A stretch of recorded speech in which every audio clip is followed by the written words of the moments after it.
This is a reading of a collection of lectures by Rudolf Steiner entitled Lucifer and Ahriman. This is Lecture 1, given in Dornach on the 1st of November, 1919. When social questions are discussed from a spiritual scientific point of view, this is not done out of any subjective motive or impulse. Everything is based upon observation of the evolution of humanity and of what the forces underlying that evolution demand of us now and in the immediate future. To reveal the deeper impulses working at the present time is not a congenial task, for there is little inclination to enter into such matters with any real earnestness. But our age calls for this earnestness wherever the affairs of humanity are concerned, above all for the discarding of prejudices and preconceptions. Today, therefore, I shall put before you certain deeper aspects of matters to which reference has often been made. Once again, it is necessary to survey a rather lengthy period in the life of humanity. As you know, we distinguish the present epoch from other epochs, reckoning that it began in the middle of the 15th century A.D. We speak of it as the fifth post-Atlantean epoch, distinguishing it from the previous epoch, which began in the 8th century BCE and is called the Greco-Latin epoch, after the peoples responsible for its culture. It was preceded by the epoch of Egypto-Chaldean civilization. When we come to consider the Egypto-Chaldean epoch, we find that the records of ordinary history break down. Even with the help of accessible Egyptian and Chaldean lore, external evidence does not carry us very far back in the history of humanity. But it is not possible to grasp what is of importance for the present time unless we understand the intrinsic characteristics of that third post-Atlantean epoch of culture. You are certainly aware that in the ordinary history of that ancient time, all civilization, all culture in the then known world goes by the name of paganism. Like an oasis, Hebraic culture arises in its midst as a preparation for Christianity. But disregarding for the moment this Jewish culture, which differed so fundamentally from the other forms of pre-Christian civilized life, let us turn our attention to paganism. Its special characteristic may be said to lie in its wisdom, in its deep insight into the things and processes of the world. The knowledge contained in paganism had its source in the ancient mysteries, and although, according to modern scholarship, it bears a mythical, pictorial character, it must be emphasized that all the imagery, all the pictures which have come down to posterity from this ancient paganism are the fruits of profound insight. Recalling the many treasures of this supersensible lore which we have been endeavoring to bring to light, it will be obvious that here we have to do with a primeval wisdom, a wisdom underlying all the thinking, all the perceptions and feelings of those ancient peoples. A kind of echo of this primeval wisdom, a tradition in which it was enshrined, survived here and there in secret societies, actually in a healthy form, until the end of the 18th century and at the beginning of the 19th. In the 19th century the source ran dry, and such vestiges as remain have passed into the hands of isolated groups belonging to certain nationalities. And what is in the possession of ordinary secret societies today can no longer be regarded as wholesome or as a genuine tradition of the old pagan wisdom. Now this ancient wisdom has one particular characteristic, of which sight must never be lost. It has one characteristic on account of which Judaism, the smaller stream then making preparation for Christianity, had to be introduced as a kind of oasis. If this ancient paganism is rightly understood, it will be found to contain sublime, deeply penetrating wisdom, but no moral impulses for human action. These impulses were not really essential to man, for unlike what now passes as human knowledge, human insight, this old pagan wisdom gave him the feeling of being membered into the whole cosmos. A man moving about the earth not only felt himself composed of the substances and forces present around him in earthly life, in the mineral, plant, and animal kingdoms, but he felt that the forces operating, for example, in the movements of the stars and the sun, were playing into him.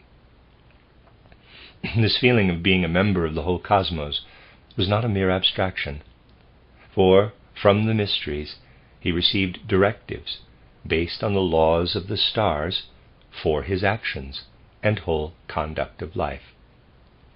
This ancient star wisdom was in no way akin to the arithmetical astrology sometimes considered valuable today, but it was a wisdom voiced by the initiates, in such a way that impulses for individual action and conduct went forth from the mysteries. Not only did man feel safe and secure within the all-prevailing wisdom of the cosmos, but those whom he recognized as the initiates of the mysteries imparted this wisdom in directives for his actions from morning till evening on given days of the year. Yet neither Chaldean nor Egyptian wisdom contained a single moral impulse from what had been imparted by the initiates in this way. The moral impulse in its real sense was prepared by Judaism and then further developed in Christianity.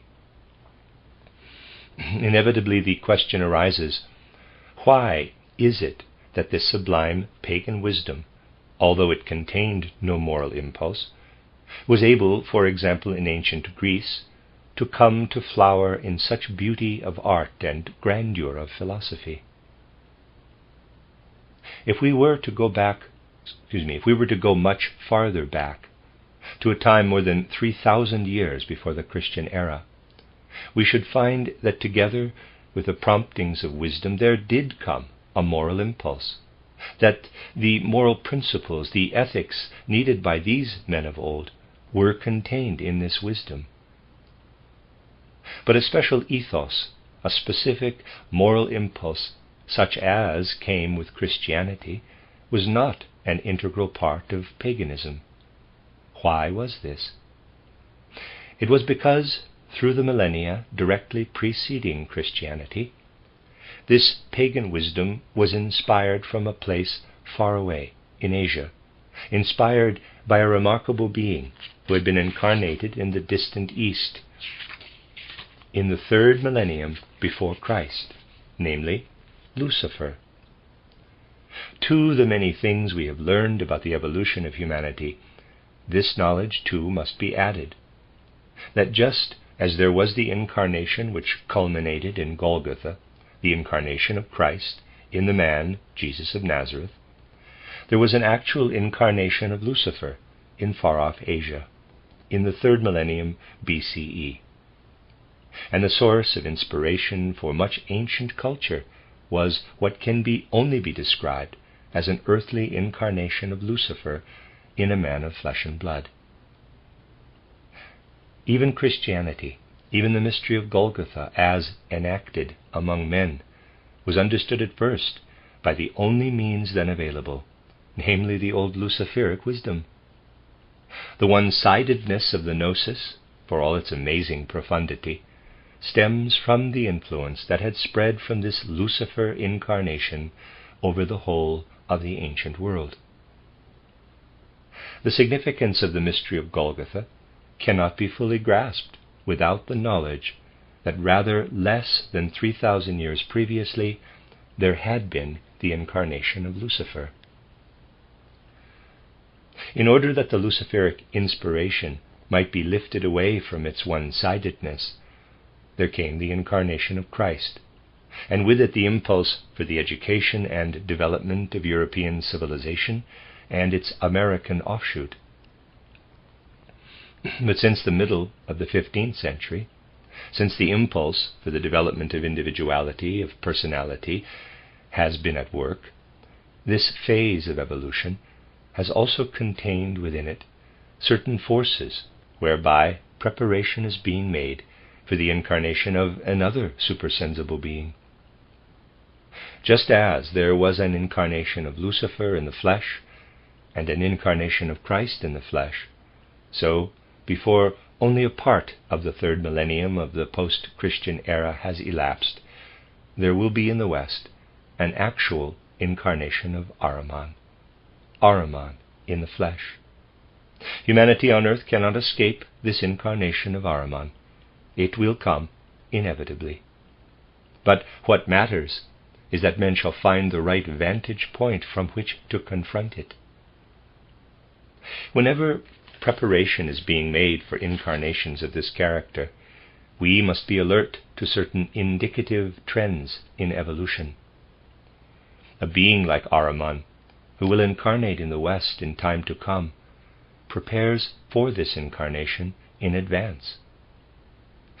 With a view to his incarnation on the earth, Ahriman guides certain forces in evolution in such a way that they may be of the greatest possible advantage to him, and evil would result were men to live on in a state of drowsy unawareness, unable to recognize certain phenomena in life as preparations for Ahriman's incarnation in the flesh. The right stand can be taken only by recognizing in one or another series of events the preparation that is being made by Ahriman for his earthly existence. And the time has now come for individual men to know which tendencies and events around them are machinations of Ahriman, helping him to prepare for his approaching incarnation. It would undoubtedly be of the greatest benefit to Ahriman if he could succeed in preventing the vast majority of men from perceiving what would make for their true well-being. If the vast majority of men were to regard these preparations for the Ahriman incarnation as progressive and good for evolution, if Ahriman were able to slink into a humanity unaware of his coming, that would gladden him most of all. It is for this reason that the occurrences and trends in which Ahriman is working for his future incarnation must be brought to light. One of the developments in which Ahriman's impulse is clearly evident is the spread of the belief that the mechanistic, mathematical conceptions, inaugurated by Galileo, Copernicus, and others, explain what is happening in the cosmos.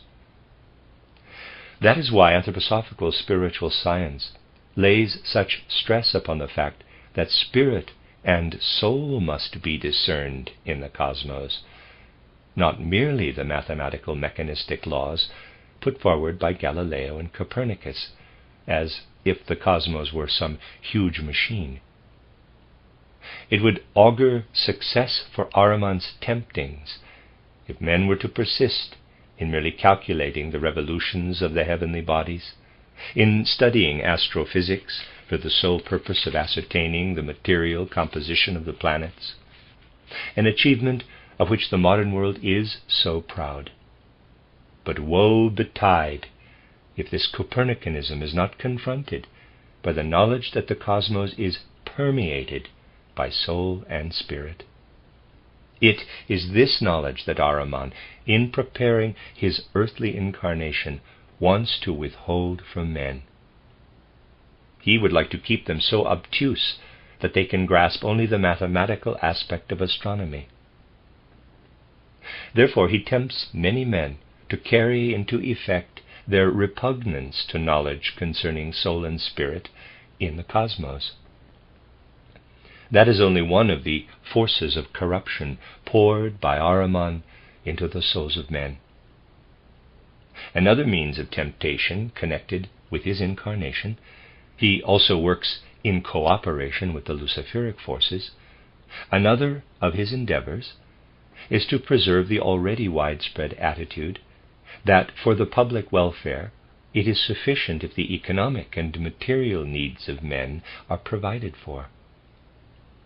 Here we come to a point that is not willingly faced in modern life. Official science nowadays contributes nothing to real knowledge of the soul and spirit, for the methods adopted in the orthodox sciences are of value only for apprehending external nature, including the external constitution of man. Just think with what contempt the average citizen today regards anything that seems to him idealistic, anything that seems to be a path leading in any way to the spiritual. At heart he is always asking, what is the good of it?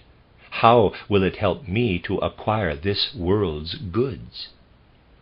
He sends his sons to a public school, having perhaps been to one himself. He sends them on to a university or institute of advanced studies. But all this is done merely in order to provide the foundations for a career. In other words, to provide the material means of livelihood.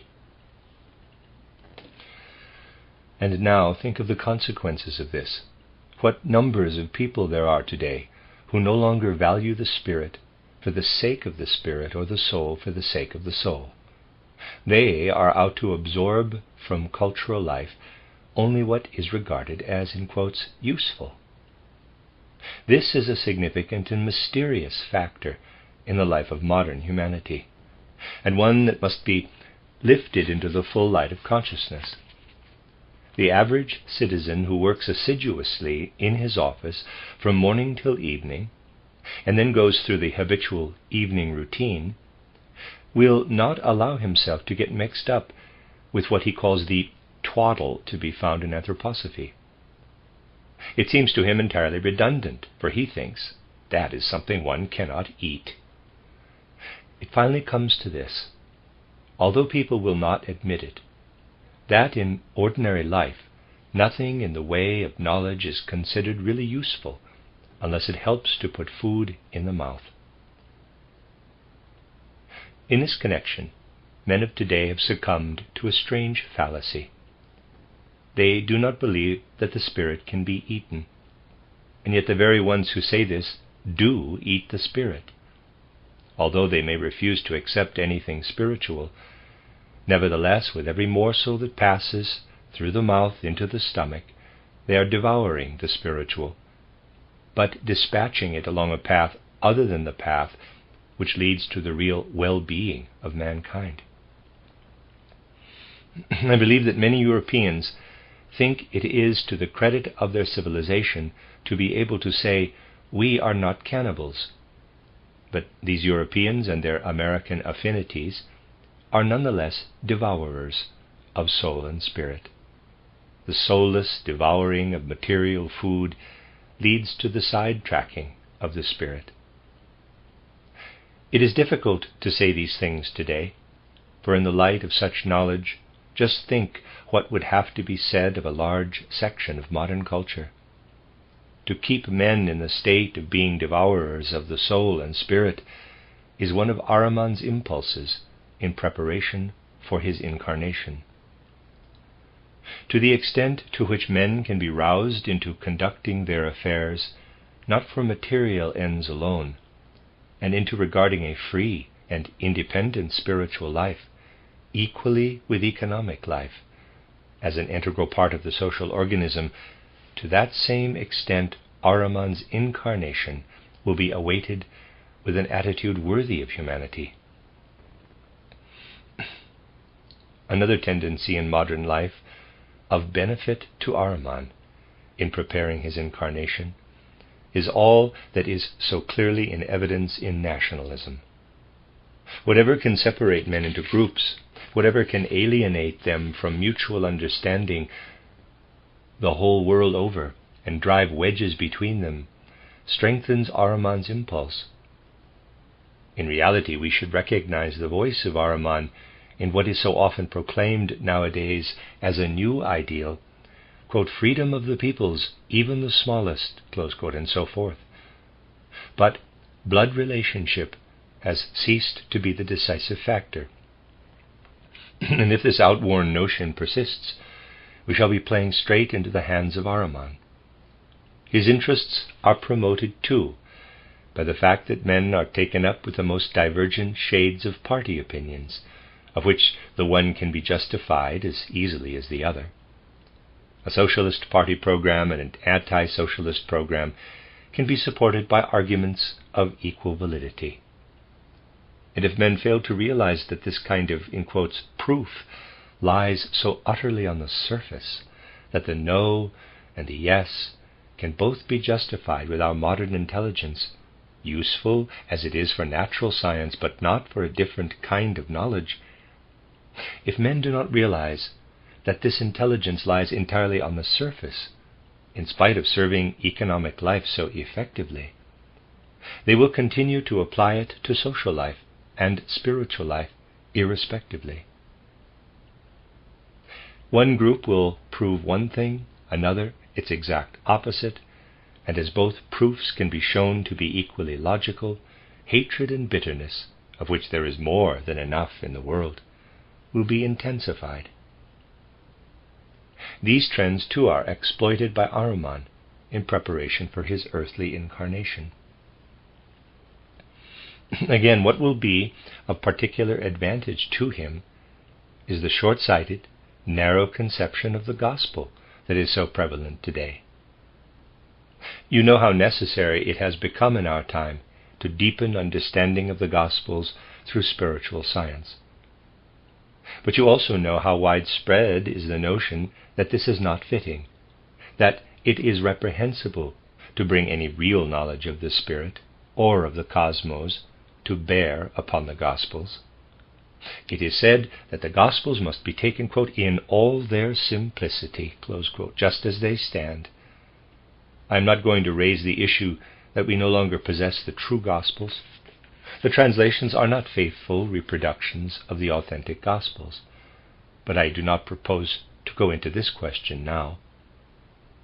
I shall merely put before you the deeper fact, namely that no true understanding of Christ can be reached by the simple, easy-going perusal of the Gospels, beloved by most religious denominations and sects today. At the time of the mystery of Golgotha, and for a few centuries afterward, a conception of the real Christ was still possible, because accounts handed down by tradition could be understood with the help of the pagan Luciferic wisdom.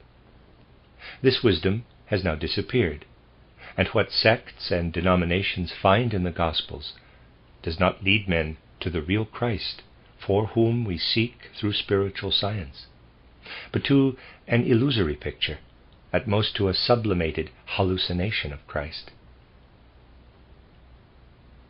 The Gospels cannot lead to the real Christ unless they are illumined by spiritual science. Failing this illumination, the Gospels as they stand give rise to what is no more than an hallucination of Christ's appearance in world history. This becomes very evident in the theology of our time. Why does modern theology so love to speak of these, in quotes, simple man of Nazareth, and to identify the Christ with Jesus of Nazareth, whom it regards as a man only a little more exalted than other great figures of history? It is because the possibility of finding the real Christ has been lost, and because what men glean from the Gospels leads to an hallucination, to a kind of illusion. An illusory conception of Christ is all that can be gleaned through the way in which the Gospels are read today, not the reality of Christ. In a certain sense, this has actually dawned on the theologians, and many of them are now describing Paul's experience on the way to Damascus as a, in quotes, vision. They have come to the point of realizing that their way of studying the Gospels can lead only to a vision, to an hallucination. I am not saying that this vision is false or untrue, but that it is merely an inner experience, unconnected with the reality of the Christ being. I do not use the word illusion with the side implication of falsity, but I wish only to stress that the Christ being is here a subjective, inner experience of the same character as an hallucination. If men could be brought to a standstill at this point, not pressing on to the real Christ, but contenting themselves with an hallucination of Christ, Ahriman's aims would be immeasurably furthered. The influence of the Gospels also leads to hallucinations when one Gospel alone is taken as the basis of belief. Truth to tell, this principle has been forestalled by the fact that we have been given 4 Gospels, representing 4 different aspects. And it does not do to take each single Gospel word for word on its own, when outwardly there are obvious contradictions. To take one single Gospel word for word and disregard the other 3 is actually dangerous. What you find in sects whose adherents swear by the literal content of the Gospel of St. Luke alone or that of St. John alone is an illusory conception arising from a certain dimming of consciousness. With the dimming of consciousness that inevitably occurs when the deeper content of the Gospels is not revealed, men would fall wholly into Ahriman's service, helping in a most effective way to prepare for his incarnation, and adopting toward him the very attitude he desires. And now another uncomfortable truth for mankind today. Living in the arms of their denominations, people say, "We do not need anthroposophy or anything of the kind. We are content with the Gospels in all their simplicity." They insist that this is said out of humility. In reality, however, it is the greatest arrogance, for it means that such persons, making use of ideas which have been presented to them through their birth and surge out of their blood, are deigning to rule out the deeper treasures of wisdom to be discovered in the Gospels. These, in quotes, humblest of men are generally the most arrogant of all, especially in the sects and denominations. The point to remember is, however, that the people who do most to prepare for the incarnation of Ahriman are those who constantly preach, quote, "All that is required is to read the Gospels word for word, nothing more than that," close quote. Strange to say, in spite of their radical differences, the 2 parties play into each other's hands. Those whom I called devourers of soul and spirit, and those who demand the literal word-for-word reading of the Gospels. Each party plays into the hands of the other, furthering the preparation of Ahriman's incarnation. For if the outlook of the devourers of soul and spirit on the one side, and that of the professed Christians who refuse to enter into the deeper truths of the Gospels on the other, were to hold the day, then Ahriman would be able to make all human beings on the earth his own. A good deal of what is spreading in external Christianity today is a preparation for Ahriman's incarnation. And in many things which arrogantly claim to represent true belief, we should recognize the preparation for Ahriman's work. Words nowadays do not really convey the innermost reality of things. As I have often told you, far too much store is set upon words, for words do not necessarily lead to that reality. Nowadays, indeed, it is rather a case of words separating men from the real nature of things in the world. And this they do most of all when men accept ancient records such as the Gospels with, in quotes, simple understanding, as the saying goes. But there is a far truer simplicity in trying to penetrate to the indwelling spirit of things, and to understand the Gospels themselves from the vantage ground of the Spirit. As I told you, Ahriman and Lucifer will always work hand in hand. The only question is which of the 2 predominates in man's consciousness at a particular epoch of time. It was a preeminently Luciferic culture that persisted until after the mystery of Golgotha, a culture inspired by the incarnation of Lucifer in China in the 3rd millennium BCE. Many influences of this incarnation continued to radiate and were still powerful in the early Christian centuries. Indeed, they are working to this day. But now we are facing an incarnation of Ahriman in the 3rd millennium after Christ. Lucifer's tracks are becoming less visible, and Ahriman's activities in such trends as I have indicated are coming into prominence. Ahriman has made a kind of pact with Lucifer, the import of which may be expressed in the following way. Ahriman, speaking to Lucifer, says, "I, Ahriman, find it advantageous to make use of preserving jars. To you I will leave man's stomachs, if you will leave it to me to lull men to sleep, that is to say, to lull their consciousness to sleep where their stomachs are concerned." You must understand what I mean by this.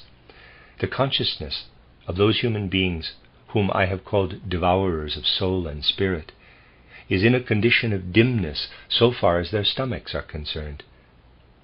For by not accepting the spiritual into their human nature, they drive straight into the Luciferic stream everything they introduce into their stomachs. What men eat and drink without spirituality goes straight to Lucifer. And what do I mean by preserving jars? I mean libraries and institutions of a similar kind, where the various sciences pursued by man, without really stirring his interest, are preserved. These sciences are not really alive in him, but are simply preserved in the books on the shelves of libraries. All this knowledge has been separated from man himself. Everywhere there are books, books, books.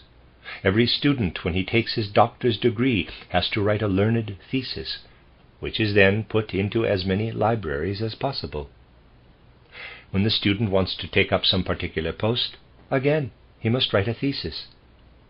In addition to this, people are forever writing, although only a very small proportion of what they write is ever read. Only when some special preparation has to be made do people resort to what is mouldering away in libraries. These preserving jars of wisdom are a particularly favorable means of furthering Ahriman's aims. This kind of thing goes on everywhere. It could only be to some purpose if men took a really live interest in it, but they do not. Its existence is entirely separate and apart. Just think, if one were so disposed, one might well despair. Just think, for example, of a lawsuit where a barrister has to be engaged to plead the case. The time comes when one has to go into matters with him. Documents pile up. He has them all there in a dossier. But when one starts talking to him, he has no inkling of the circumstances. He turns the papers over and over without getting anywhere. He has no connection at all with his documents. Here is one portfolio full of them, there another. The number of documents grows and grows, but as for interest in them, that is simply non-existent. These professional people make one despair when one has dealings with them. They really know nothing about the matter at issue, have no connection with it, for everything remains in the documents. These are the little preserving jars, and the libraries, the big preserving jars of soul and spirit. Everything is preserved in them, but human beings do not want to connect themselves with it, to permeate it with their interest. And finally there arises the mood which does not want the head to play any part in a professed view of the world. But after all, the head, or some element of the head, is necessary for any understanding. What people like is to base their religious faith, their view of the world, on the heart alone. The heart must play a part, of course, but the way in which men today often speak of their religion reminds me of a saying much quoted in the district where my youth was spent. It was to this effect, quote, "There is something very special about love. If you buy it, you buy the heart only, and the head is thrown in gratis." Close quote. This is more or less the attitude which people today like to adopt in their view of life. They would like to take in everything through the heart, as they say, without exerting the head at all.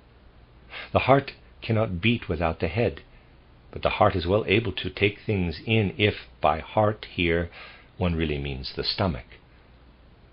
And then, what ought to be achieved through the head is supposed to be thrown in gratis, especially where the most important things in life are concerned.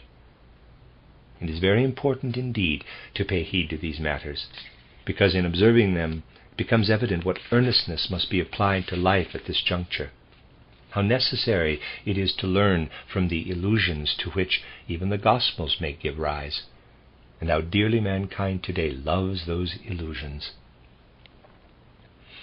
Truth is beyond the reach of the kind of knowledge for which people aspire today. They feel on secure ground when they can reckon by means of figures, when they can prove things by statistics. With statistics and figures, Ahriman has an easy game. It suits him admirably when some erudite scholar points out, for example, that conditions in the Balkans are due to the fact that the population of Macedonia consists of so many Greeks, so many Serbs, so many Bulgarians. Nothing can stand up against figures because of the faith that is reposed in them. And Ahriman is only too ready to exploit figures for his purposes. But later on, one begins to see just how reliable such figures are. Admittedly, figures are sometimes a means of proof, but if one goes beyond them and investigates more closely, one often notices things like the following. In the statistics of Macedonia, for example, a father may be put down as a Greek, one son as a Serb, another son as a Bulgarian, so the father is counted in with the Greeks, one son with the Serbs and the other with the Bulgarians.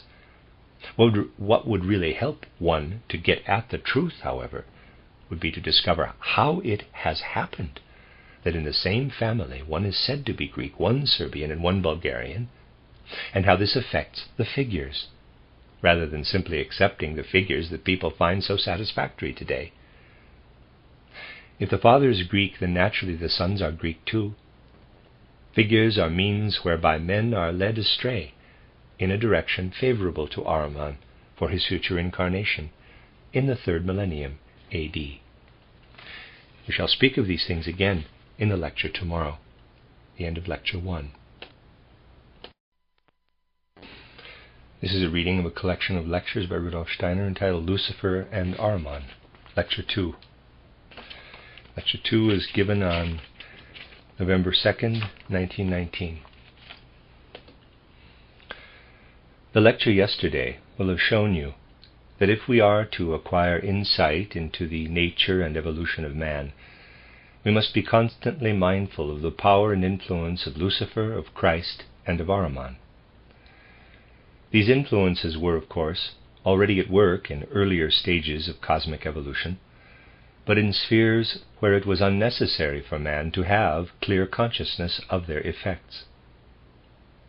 On the other hand, the very purpose of our 5th post-Atlantean epoch is that man should become increasingly conscious of what takes effect through him in earthly existence. The unveiling of many more of the secrets of human life would be desirable at the present time, if only there were greater willingness to face things frankly and objectively. For without the knowledge of certain facts of the kind indicated yesterday, it will not be possible for humanity to make progress either in the inner life or in the sphere of social life. Think only of something that is connected with the social problems we have recently been studying. It has been our aim to demonstrate the necessity for separating the spiritual life and also the political life or life of rights from the economic life. Our greatest concern is to create conditions throughout the world, or at least, for we cannot do more at present, to convince men of the necessity for conditions which would provide the foundation for a free spiritual life, no longer dependent upon the other spheres of social life, or as deeply entangled as it is today in the economic life on the one side and in the political life of the state on the other. Civilized mankind must either establish the independence of the spiritual life or face collapse, with the inevitable result of an Asiatic influence taking effect in the future. Those who still do not recognize the gravity of the present situation in the world are also, in a certain respect, helping to prepare for Ahriman's incarnation. Many things in external life today bear witness to this. The Ahrimanic incarnation will be greatly furthered if men fail to establish a free and independent spiritual life and allow it to remain entangled in the economic or political life. For the Ahrimanic power has everything to gain by the spiritual life being even more closely intermingled with these other spheres. To the Ahrimanic power, a free spiritual life would denote a kind of darkness, and men's interest in it a burning, raging fire. The establishment of this free spiritual life is essential in order that the right attitude, the right relationship may be adopted to Ahriman's incarnation in the future. But there is still a strong tendency today to conceal the facts of which we spoke yesterday. The vast majority of people cast a veil over these things. They refuse to see them as they really are, and allow themselves to be deceived by words which have no connection with reality. And very often, endeavors to shirk reality are described as honest and well-meaning. Take, for example, the recently published letter of Romain Rolland, in which he says that men should not allow themselves to be deluded by erstwhile proclamations of the victorious powers concerning justice and the upholding of political rights. The treatment which Russia is receiving from the Entente has led him to speak in these terms. He says, no matter whether it be on the part of monarchies or republics, what has been said about rights and justice is so much phrase-mongering. The issue at bottom is one of power, and of power alone. Now, even this apparent approach to reality still betrays willingness to be deluded, for Romain Rolland is just as deluded as ever. The delusion is not one whit less. It could only be so if such men were to discard phrases and recognize that all these things for which they aspire are meaningless, as long as they fail to realize that if the old unified state as such, whether a democracy, a republic, or a monarchy, does not become threefold, this is simply a way of helping Ahriman's incarnation. Hence all these things, including this recent letter addressed to the world by Romain Rolland, amount to nothing more than rhetorical harangues. People do not grasp the reality, for reality can be grasped only when the necessity for spiritual knowledge and deep penetration into the nature of things is thoroughly understood. You are all familiar with the much-quoted phrase, quote, "In the beginning was the Word, and the Word was with God, and the Word was a God," close quote. Do men really take these lines in earnest? They utter them but so often as mere phrases. No particular emphasis is laid on the tense. Quote, "In the beginning was the Word, and the Word was with God, and the Word was a God," close quote.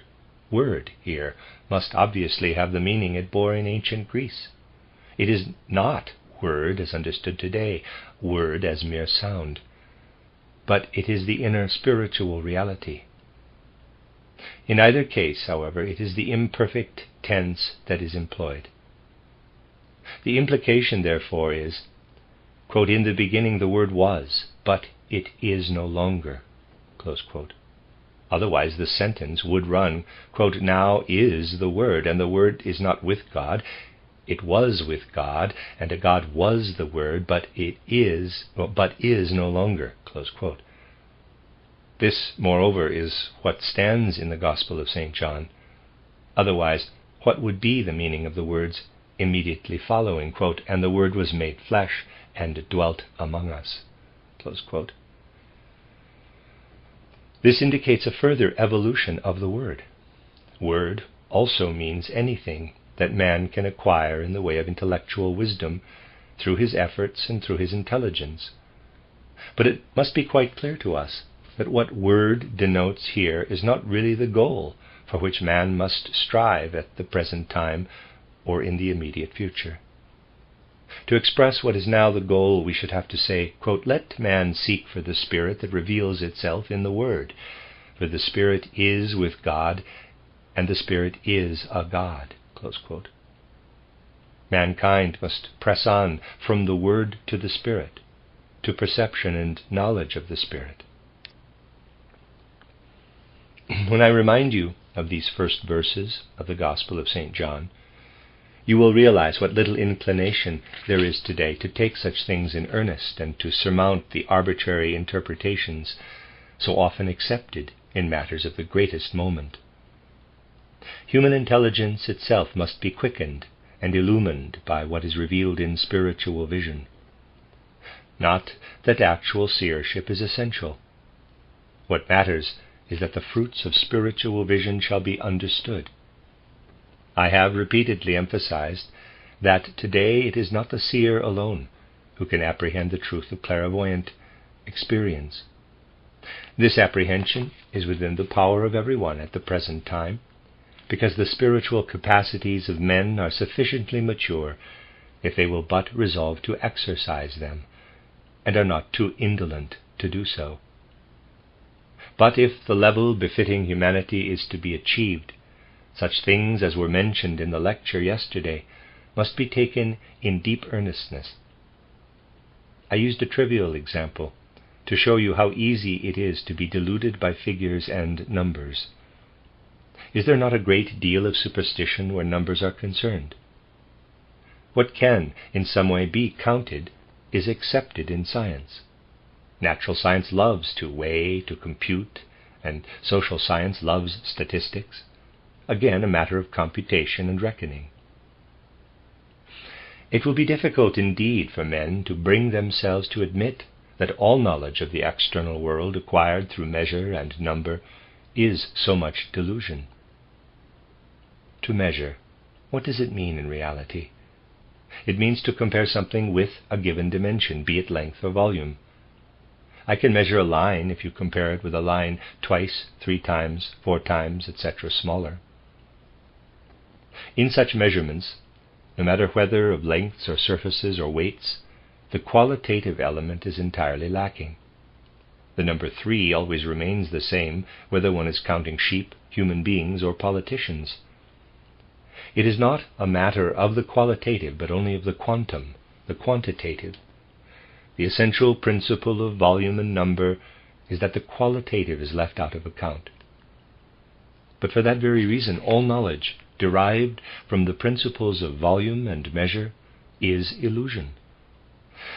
And the fact which must be taken in all seriousness is that the moment we enter the world that can be weighed and measured, the world of space and time, we enter a world of illusion, a world that is nothing but a fata morgana, as long as we take it to be reality. It is the ideal of present-day thinking, to experience in connection with all the things of the external world of space and time their spatial and temporal significance, whereas in truth what things signify in space and time is their external aspect only, and we must transcend space and time, penetrating to much deeper levels if we are to reach the innermost truth, the innermost being of things.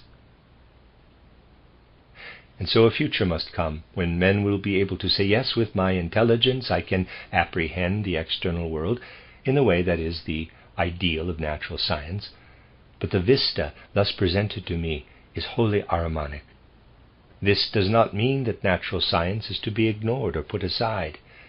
It is a matter of realizing that this natural science leads only to the Ahrimanic illusion. Why, then, must man have natural science, in spite of the fact that it leads only to illusion? It is because in his earth existence he is already on the descending curve of evolution. Of the 4th post-Atlantine epoch, the Greco-Latin epoch, it may be said that in respect of knowledge, man was relatively speaking at the zenith. But now in the fifth post-Atlantean epoch he is on the path of decline. He is a being growing physically weaker, and to perceive the world in the way the Greek perceived it would be too much for his strength. That is something we are not told in history. Just imagine what modern historians would have to say about it. Those worthy historians who describe Greece as if they were describing some region of their own time, because they do not know that the Greeks looked out into nature with different eyes, listened with different ears from those of modern men. These historians do not tell us that modern human beings would suffer from constant headache or migraine if they were to see and hear in the outer world all that the Greeks saw and heard. The Greeks lived with infinitely greater intensity in the world of the senses. Our own apprehension of this world has already weakened. To be able to bear it, a fata morgana has to be and is presented to us. And not only what we perceive with the senses, but on account of our scientific conceptions, we dream about the external world. That, most emphatically of all, is a fata morgana. The greatest dreamers where the external world is concerned are precisely those who pride themselves on being realistic in their thinking. Darwin and John Stuart Mill are fundamentally dreamers. The dreamers are the very men who claim to be thoroughgoing realists. But neither must we give ourselves up entirely to our own inner life and impulses. From the way things have developed in the movement represented by the Theosophical Society, many of you will have realized that cultivation of the inner life alone, as attempted by numbers of people today, does not lead to the goal befitting man in the present age. For the all too prevalent tendency is to make no free resolve of his own, to transcend ordinary life and attain higher vision, but rather to bring into prominence that in him which is not free. All kinds of hallucinatory tendencies, all kinds of faculties fraught with illusion come into play. It should be realized that just as external science becomes Ahrimanic, the higher development of a man's inner nature becomes Luciferic if he gives himself up to mystical experiences.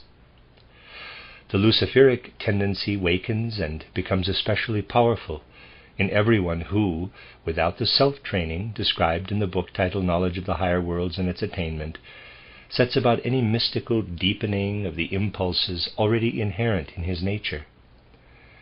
The Luciferic tendency shows itself in everyone who begins to brood over experiences of his inner life, and it is extremely powerful in present-day humanity. It takes effect in egoism, of which most people are entirely unaware. One comes across so many today who are quite satisfied when they can say of something they have done that they have no cause for self-reproach, that they did it to the best of their knowledge and according to their conscience. That is an entirely Luciferic attitude. For in what we do in life, the point is not whether or not we have cause to reproach ourselves. What really matters is that we shall take things objectively, with complete detachment, and in accordance with the course of objective facts. And the majority of people today make no effort to achieve this objective understanding, or to acquire knowledge of what is necessary for world evolution.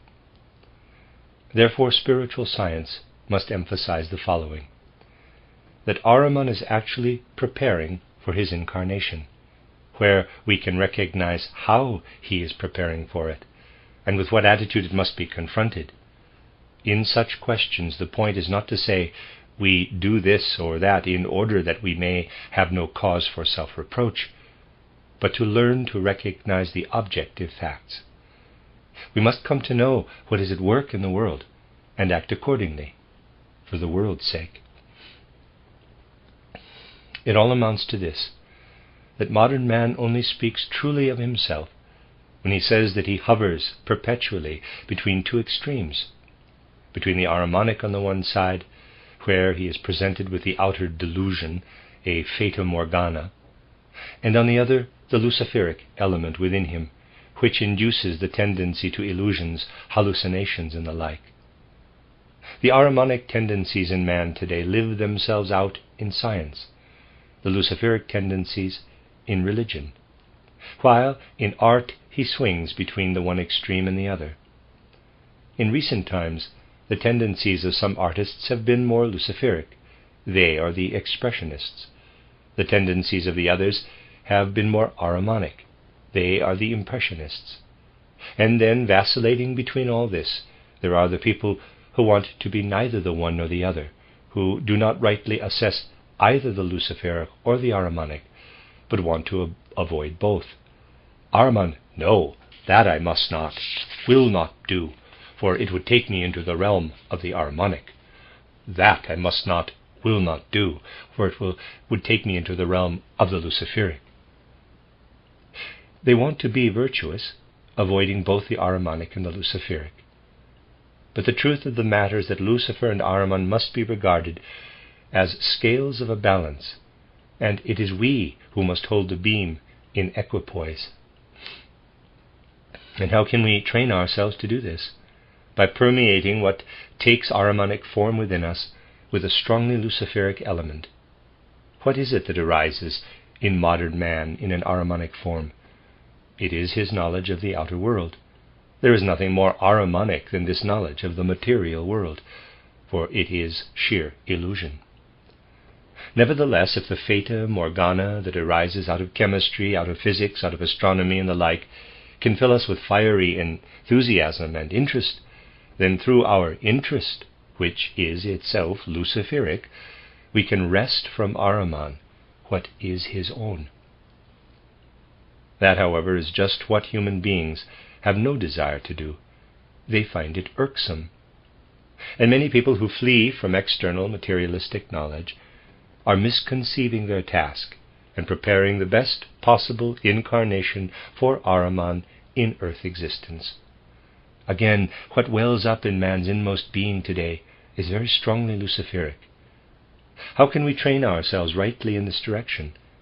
By diving into it with our Ahrimanic nature, that is to say, by trying to avoid all illusions about our own inner life and impulses, and observing ourselves just as we observe the outer world.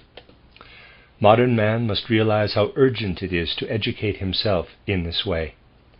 Anyone who has an observant eye in these matters will often come across circumstances of which the following is an example. A man tells him how indignant he is with countless human beings. He describes minutely how this or that in A, in B, in C, and so on angers him.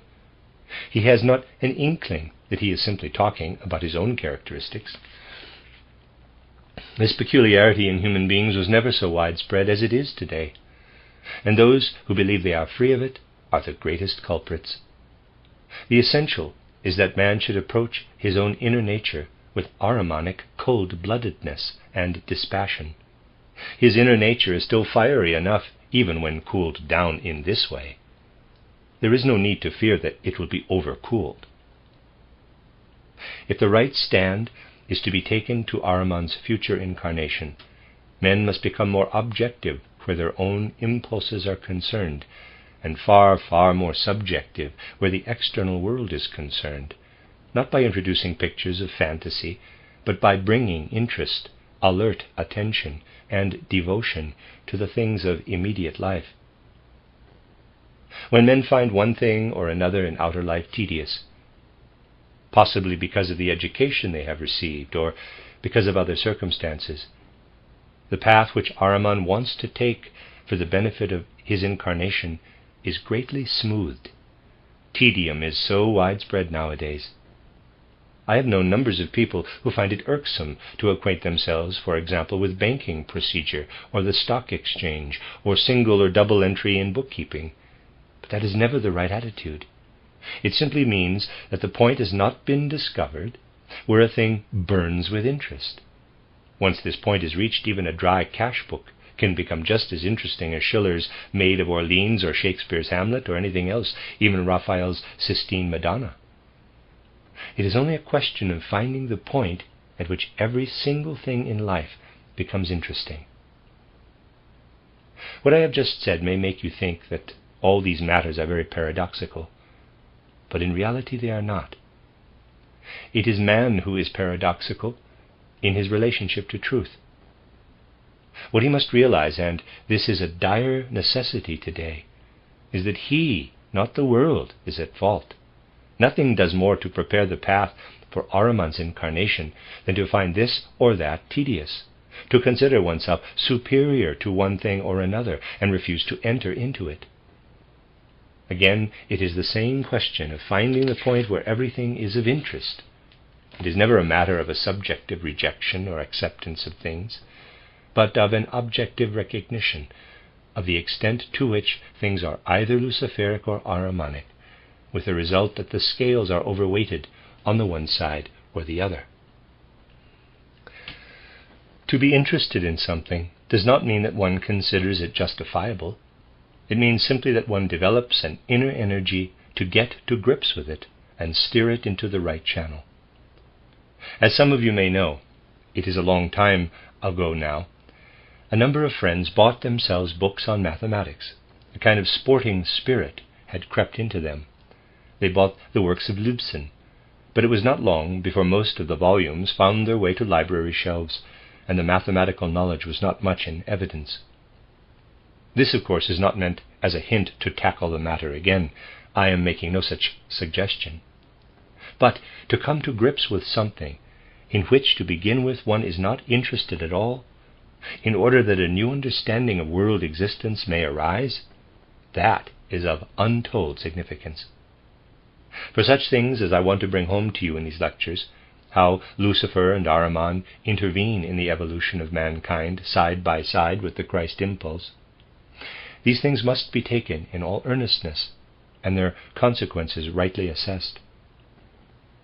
Had there been no Luciferic wisdom, no understanding of the mystery of Golgotha could have been acquired through the Gnosis in the early centuries of Christendom.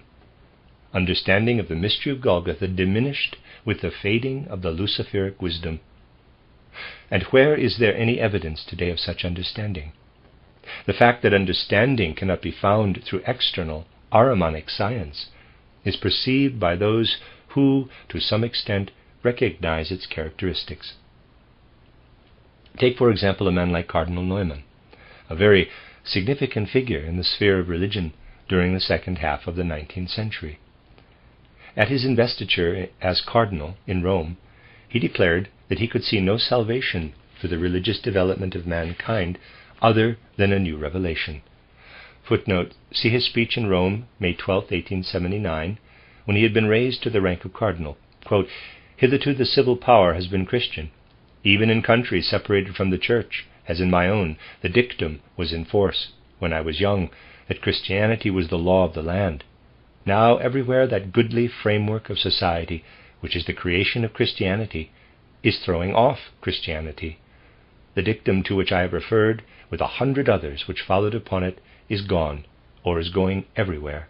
And by the end of the century, unless the Almighty interferes, it will be forgotten."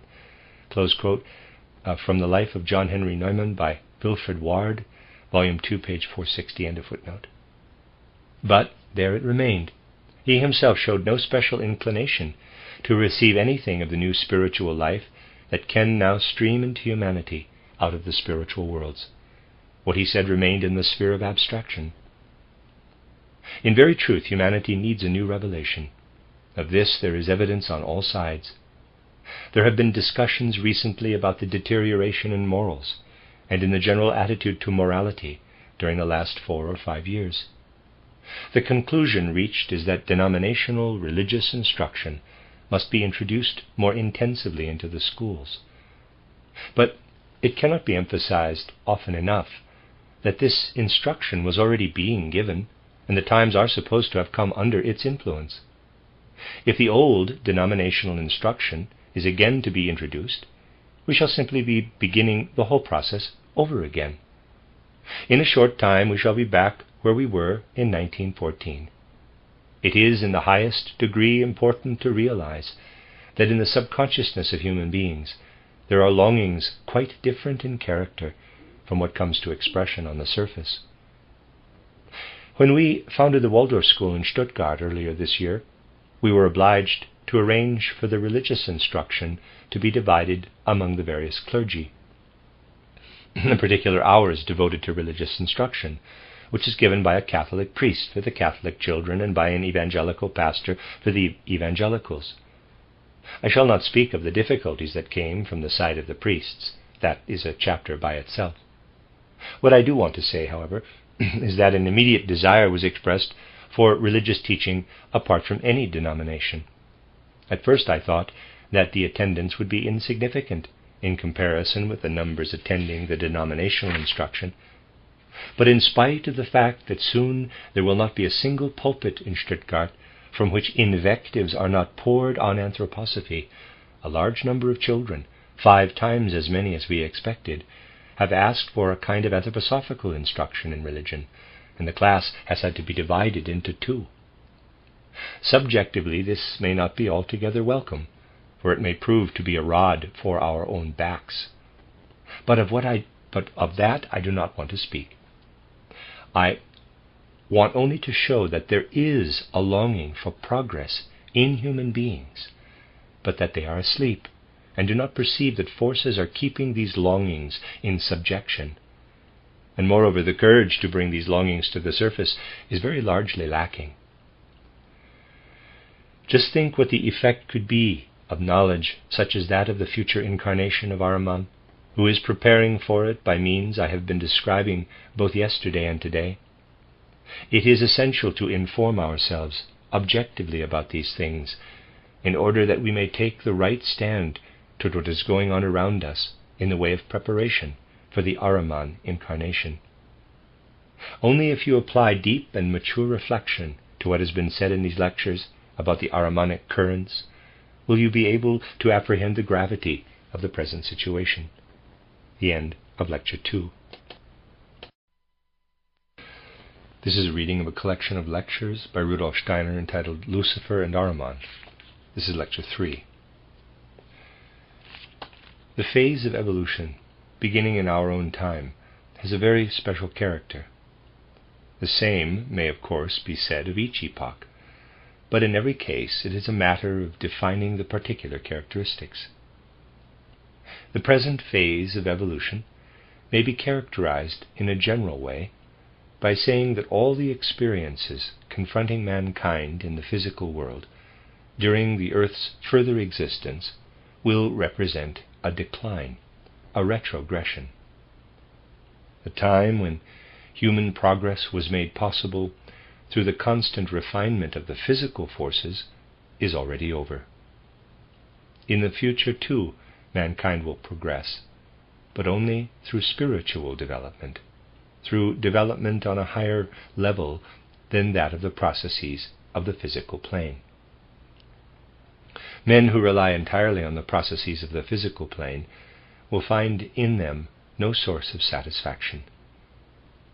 An indication given in spiritual science a long time ago in the lecture course on the Apocalypse, footnote 12 lectures given in Nuremberg in 1908, end of footnote, namely that we are heading for the, quote, war of all against all, close quote, must from now onward be grasped in all its significance and gravity. Its implications must not remain in the realm of theory, but also come to expression in the actions, the whole behavior of men. The fact that, to use a colloquialism, people in the future are not going to get much fun out of the developments on the physical plane will bring home to them that further evolution must proceed from spiritual forces. This can be understood only by surveying a lengthy period of evolution and applying what is discovered to experiences that will become more and more general in the future. The trend of forces that will manifest in the well-nigh rhythmical onset of war and destruction, processes of which the present catastrophe is but the beginning, will become only too evident. It is childish to believe that anything connected with this war can bring about a permanent era of peace for humanity on the physical plane. That will not be so. What must come about on the earth is spiritual development, its direction and purport will be clear to us if, after surveying a comparatively lengthy epoch preceding the mystery of Golgotha, we bear in mind something of the meaning of the mystery of Golgotha, and then try to envisage the impulse of that event working in the future evolution of mankind. We have studied the mystery of Golgotha from many different points of view, and will do so again today by characterizing, very briefly, the civilization which preceded it, let us say as far back as the 3rd millennium BCE, and then continued for a time as pagan culture in the period of Christian development. Within this pagan culture, the utterly different Hebraic Jewish culture took root, having Christianity as its offspring. The nature of pagan culture can best be understood if we realize that it was the outcome of knowledge, vision, and action born of forces much wider in range than those belonging to present earthly existence. It was actually through Hebraic culture that the moral element was first inculcated into humanity. In paganism, the moral element did not occupy a place separate and apart. This pagan culture was such that man felt himself a member of the whole cosmos. This is something we must particularly bear in mind. The human being, living on earth within the old pagan world, felt himself membered into the whole cosmos. He felt how the forces at work in the movements of the stars extend into his own actions, or better said, into the forces taking effect in his actions. What later passed for astrology, and does so still, is but a reflection, and a very misleading one at that, of the ancient wisdom gleaned from contemplation of the stars in their courses, and then used as the basis for precepts governing human action. These ancient civilizations can be understood only if light is thrown by spiritual science upon human evolution in its outer aspect some 4,000 or 5,000 years before Christ. We are apt to speak in rather a matter-of-fact way of the 2nd or the 1st post-Atlantean epochs, but we err if we picture man's existence on the earth in the 5th, 6th, or 7th millennia BCE as having been similar to our present existence. It is quite correct that men living on the earth in those ancient times had a kind of instinctive soul life, in a certain respect more akin to the soul life of animals than to that of present-day man. But it is a very one-sided conception of human life to say that in those ancient times men were more like animals. In tenor of soul, the human being then moving about the earth was, it is true, more like the animal, but those human animal bodies were used by beings of soul and spirit, who felt themselves members of the supersensible worlds, above all of the cosmic worlds. And provided we go back far enough, say to the 5th pre-Christian millennium, it may be said that men made use of animal bodies as instruments, rather than feeling themselves within those bodies. To characterize these men accurately, one would have to say that when they were awake, they moved about with an instinctive life of soul like that of animals. But into this instinctive life of soul there shone something like dreams from their sleeping state, waking dreams. And in these waking dreams they perceived how they had descended, to use animal bodies merely as instruments. This inner fundamental tenor of the human soul then came to expression as a religious rite. In the Mithras cult, with its main symbol of the god Mithras riding on a bull, above him the starry heavens to which he belongs, and below him the earth to which the bull belongs. This symbol was not, strictly speaking, a symbol of these men of old. It was a vision of reality. Man's whole tenor of soul made him say to himself, "When I am outside my body at night, I belong to the forces of the cosmos, of the starry heavens.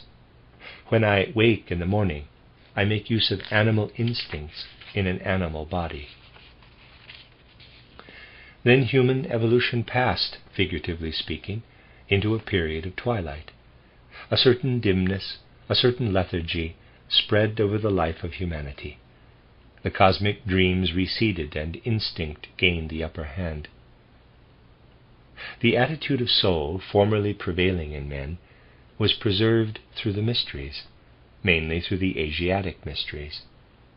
But in the 4th millennium BCE, and until the beginning of the 3rd, humanity in general, when uninfluenced by the mystery wisdom, lived an existence pervaded by a more or less dim twilight consciousness. In Asia and the then known world, it may be said that during the 4th and at the beginning of the 3rd millennium before the mystery of Golgotha, man's life of soul was dim and instinctive. But the mysteries were there, into which, through the powerful rites and ceremonies, the spiritual worlds were able to penetrate. And it was from these centers that men received illumination. At the beginning of the 3rd millennium, a momentous event took place. The root cause of this dim, more instinctive life may be characterized by saying that as a being of spirit and soul, man was still unable at that time to make use of the human organs of intellect. These organs were already within him. They had taken shape in his physical constitution, but the being of spirit and soul could not make use of them. Thus men could not acquire knowledge through their own thinking, through their own powers of intellectual discernment. They were dependent upon what was imparted to them from the mysteries. And then, about the beginning of the 3rd millennium, a momentous event took place in the east of Asia. The child of a distinguished Asiatic family of the time was allowed to grow up in the precincts of the mystery ceremonies. Circumstances were such that this child was actually permitted to take part in the ceremonies, undoubtedly because the priests conducting the rites in the mysteries felt it as an inspiration that such a child must be allowed to participate. And when the being incarnate in that child had reached the age of about 40, approximately that age, something very remarkable came to light. It became evident, and there is no doubt at all that the priests of the mysteries had foreseen the event prophetically.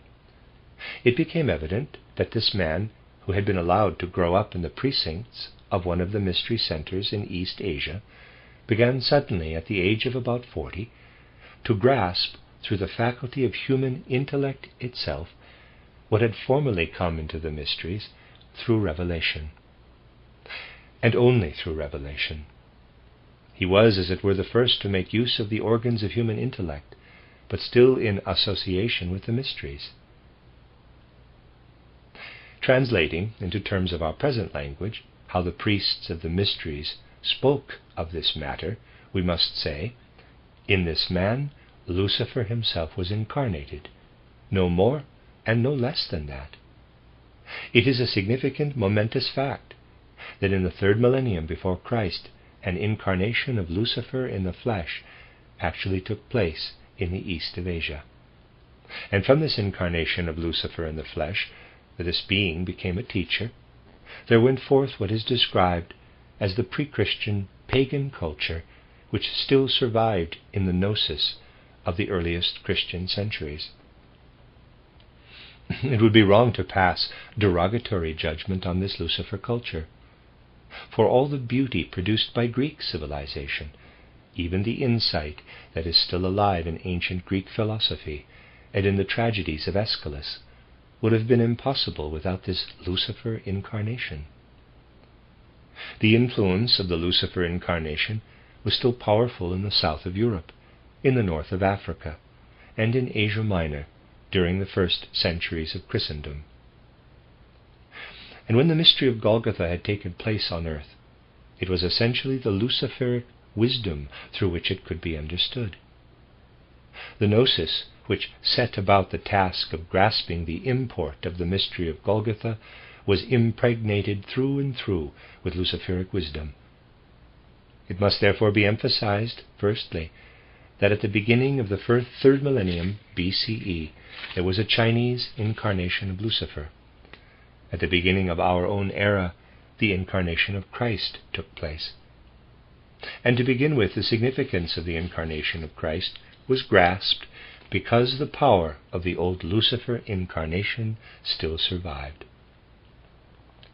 This power did not actually fade from man's faculty of comprehension until the 4th century AD, and even then it had its aftermath, its ramifications.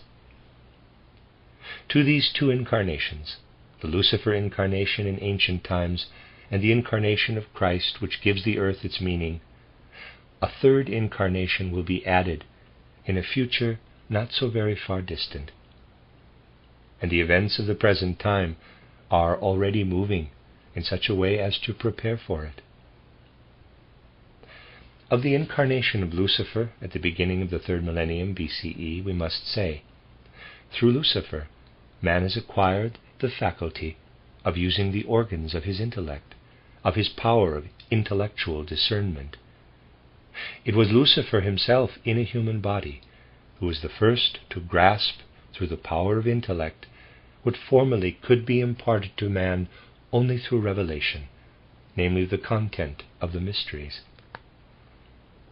What is now in preparation, and will quite definitely come to pass on earth in a none too distant future, is an actual incarnation of Ahriman. As you know, since the middle of the 15th century, we have been living in an era in which it behooves mankind to come more and more into possession of the full power of consciousness.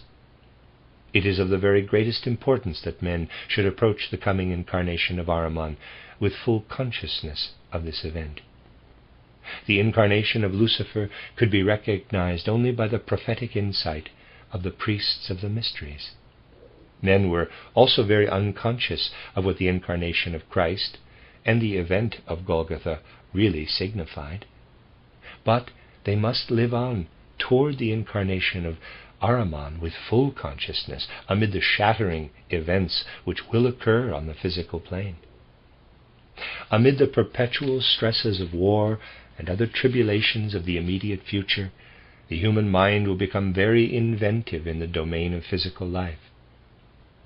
And through this very growth of inventiveness in physical life, which cannot be averted in any way or by any means, the bodily existence of a human individuality in whom Ahriman can incarnate will become possible and inevitable. From the spiritual world, this Ahrimanic power is preparing for incarnation on the earth. He is endeavoring in every conceivable way to make such preparation that the incarnation of Ahriman in human form may be able to mislead and corrupt mankind on earth to the uttermost. A task of mankind during the next phase of civilization will be to live toward the incarnation of Ahriman with such alert consciousness that this incarnation can actually serve to promote a higher spiritual development, inasmuch as through Ahriman himself man will become aware of what can, or shall we say, cannot be achieved by physical life alone. But men must go forward with full consciousness toward this incarnation of Ahriman and become more and more alert in every domain, in order to recognize with greater and greater clarity those trends in life which are leading toward this Ahrimanic incarnation. Men must learn from spiritual science to find the key to life, and so be able to recognize and learn to control the currents leading toward the incarnation of Ahriman. It must be realized that Ahriman will live among men on the earth, but that in confronting him, men will themselves determine what they may learn from him, what they may receive from him. This, however, they will not be able to do unless from now onward they take control of certain spiritual and also unspiritual currents which otherwise are used by Ahriman for the purpose of leaving mankind as deeply unconscious as possible of his coming. Then, one day, he will be able to appear on earth and overwhelm men, tempting and luring them to repudiate earth evolution, thus preventing it from reaching its goal. To understand the whole process of which I have been speaking, it is essential to recognize the character of certain currents and influences, spiritual or the reverse. Do you not see the continually growing number of people at the present time who do not want any science of the Spirit, any knowledge of the spiritual? Do you not see how numerous are the people to whom the old forces of religion no longer give any inner stimulus? Whether they go to church or not is a matter of complete indifference to large numbers of human beings nowadays. The old religious impulses mean nothing to them. But neither will they bring themselves to give a thought to what can stream into our civilization as new spiritual life. They resist it, reject it, regard it as folly, as something inconvenient. They will not allow themselves to have anything to do with it. But you see, man as he lives on earth is veritably a unity. His spiritual nature cannot be separated from his physical nature. Both work together as a unity between birth and death. And even if man does not receive the spiritual through his faculties of soul, the spiritual takes effect nevertheless. Since the last third of the 19th century, the spiritual has been streaming around us. It is streaming into earthly evolution. The spiritual is there in very truth, only men are not willing to receive it. But even if they do not accept the spiritual, it is there. And what becomes of it? Paradoxical as it may seem, for much that is true seems paradoxical to the modern mind, in those people who refuse the spiritual and like eating and drinking best of all, in those people who refuse the spiritual and like eating and drinking best of all things in life, the spiritual streams unconsciously to them into the processes of eating and digestion. This is the secret of that march into materialism which began about the year 1840, or rather was then in active preparation. Those who do not receive the spiritual through their souls receive it today nonetheless. In eating and drinking, they eat and drink the Spirit. They are eaters of the soul and spirit.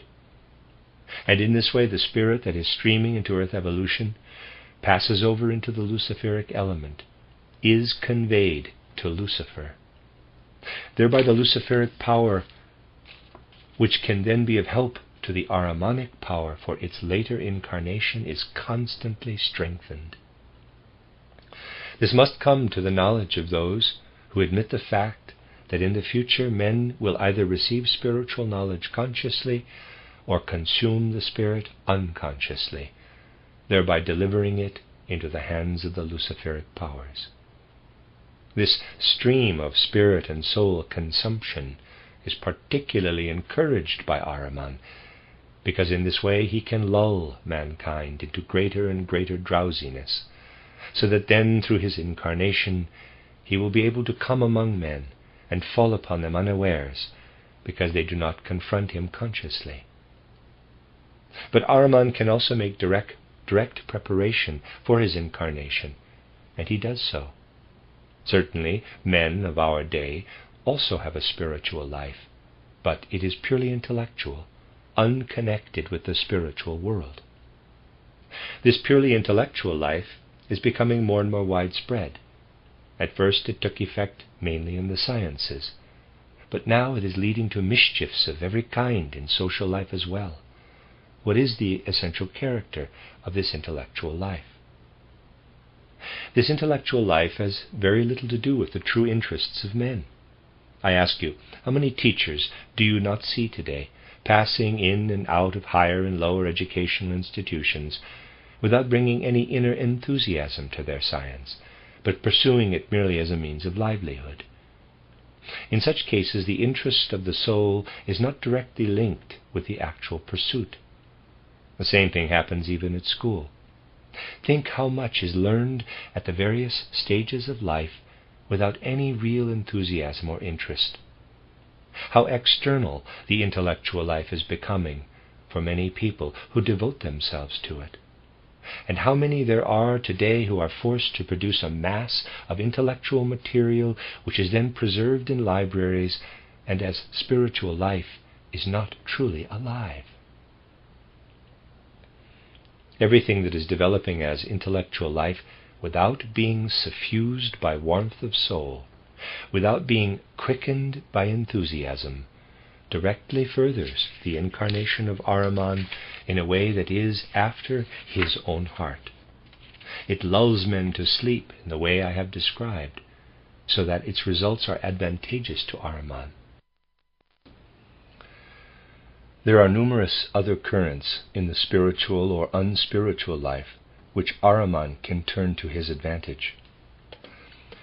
You have lately heard, and you are still hearing it, that national states, national empires must be founded.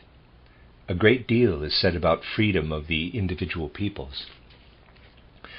But the time for founding empires based on relationships of blood and race is past and over in the evolution of mankind.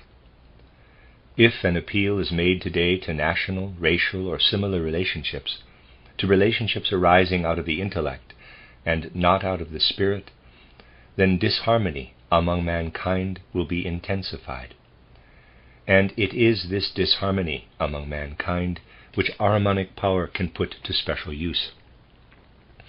Chauvinism, perverted patriotism in every form, this is the material from which Ahriman will build just what he needs. But there are other things as well. Everywhere today we see parties being formed for one object or another. People nowadays have no discernment, nor do they desire to have it where party opinions and party programs are concerned. With intellectual ingenuity, proof can be furnished in support of the most radically opposing theories. Very clever arguments can be used to prove the soundness of Leninism. But the same applies to directly contrary principles, and also to what lies between the two extremes. An excellent case can be made out for every party program, but the one who establishes the validity of the opposite program is equally right. The intellectualism prevailing among men today is not capable of demonstrating the inner potentialities and values of anything. It can furnish proofs, but what is intellectually proved should not be regarded as of real value or efficacy in life. Men oppose one another in parties because the soundness of every party opinion, at any rate the main party opinions, can be proved with equal justification. Our intellect remains at the surface layer of understanding, and does not penetrate to the deeper layer where the truth actually lies. This too must be fundamentally and thoroughly understood. People today prefer to let their intellect remain on the surface, and not to penetrate with deeper forces to those levels where the essential nature of things is disclosed. It is only necessary to look around a little, for even where it takes its most external form, life often reveals the pitfalls of current predilections. People love numbers and figures in science, but they also love figures in the social sphere as well. Social science consists almost entirely of statistics, and from statistics, that is to say from figures, the weightiest conclusions are reached. Well, with figures too, anything can be proved, and anything believed. For figures are not a means whereby the essential reality of things can be proved. They are simply a means of deception. Whenever one fails to look beyond figures to the qualitative, they can be utterly deceptive. The following is an obvious example. there is, or at least there used to be, a great deal of argument about the nationality of the Macedonians. In the political life of the Balkan Peninsula, much depended upon the statistics compiled there.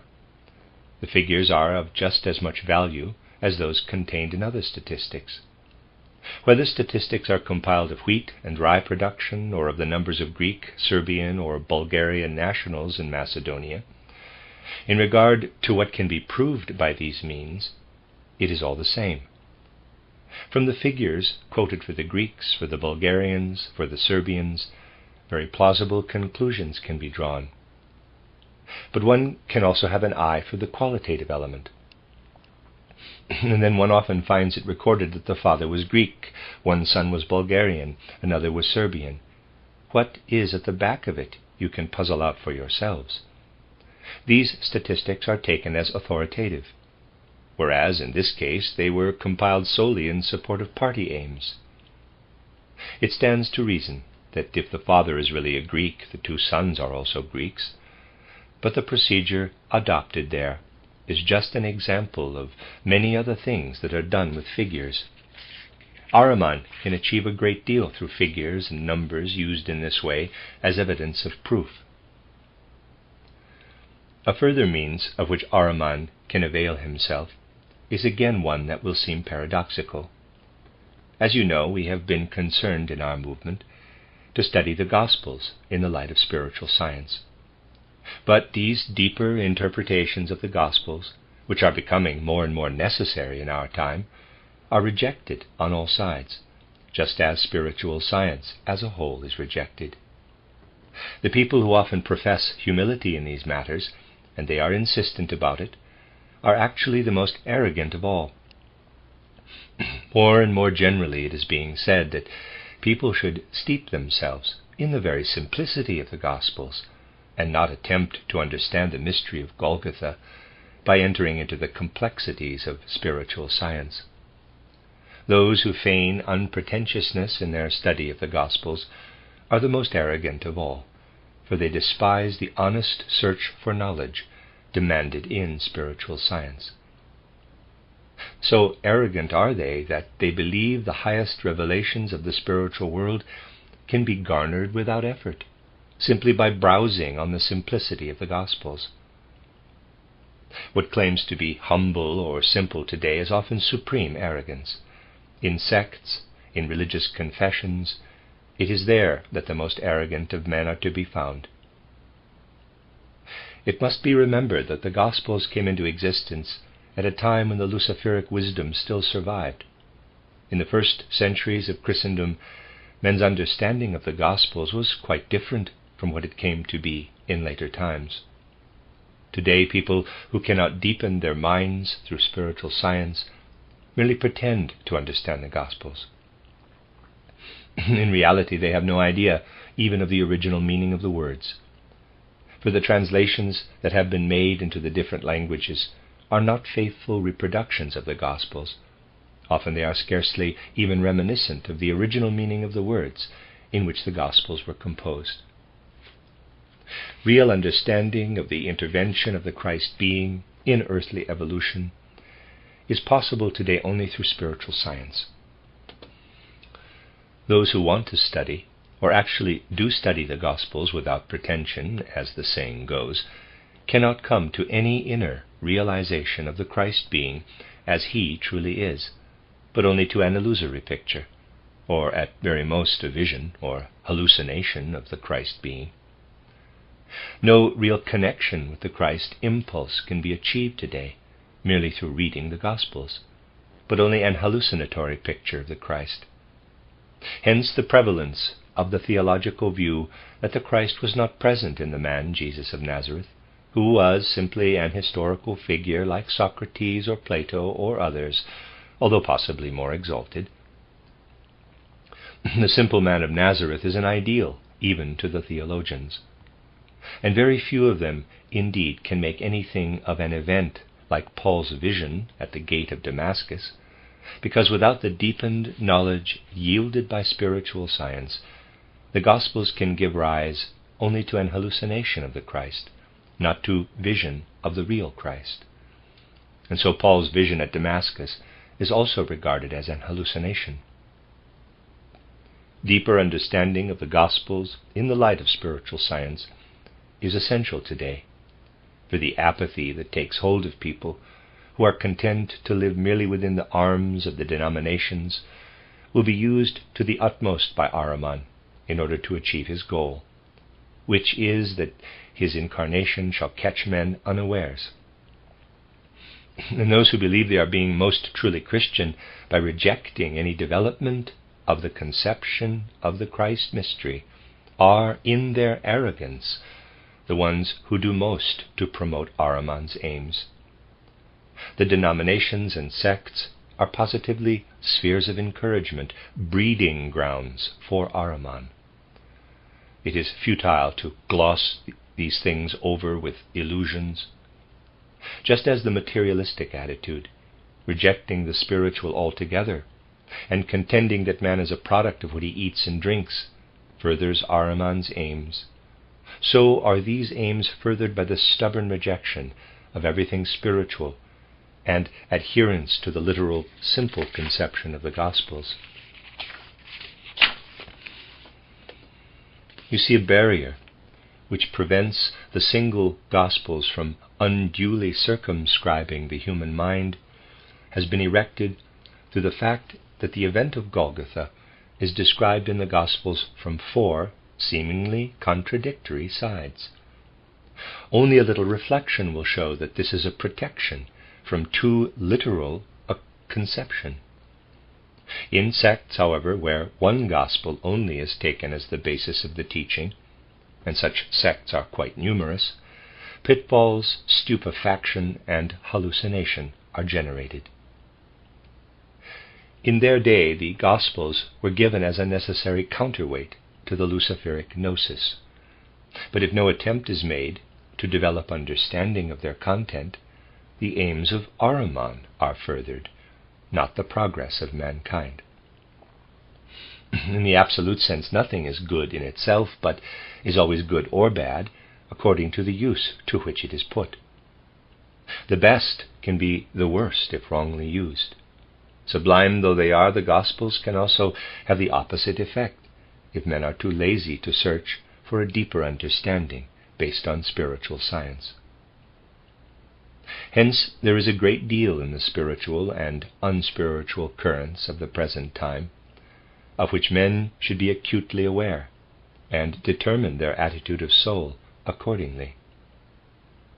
Upon the ability and willingness to penetrate to the roots of such matters will depend the effect which the incarnation of Ahriman can have upon men, whether this incarnation will lead them to prevent the earth from reaching its goal, or bring home to them the very limited significance of intellectual unspiritual life.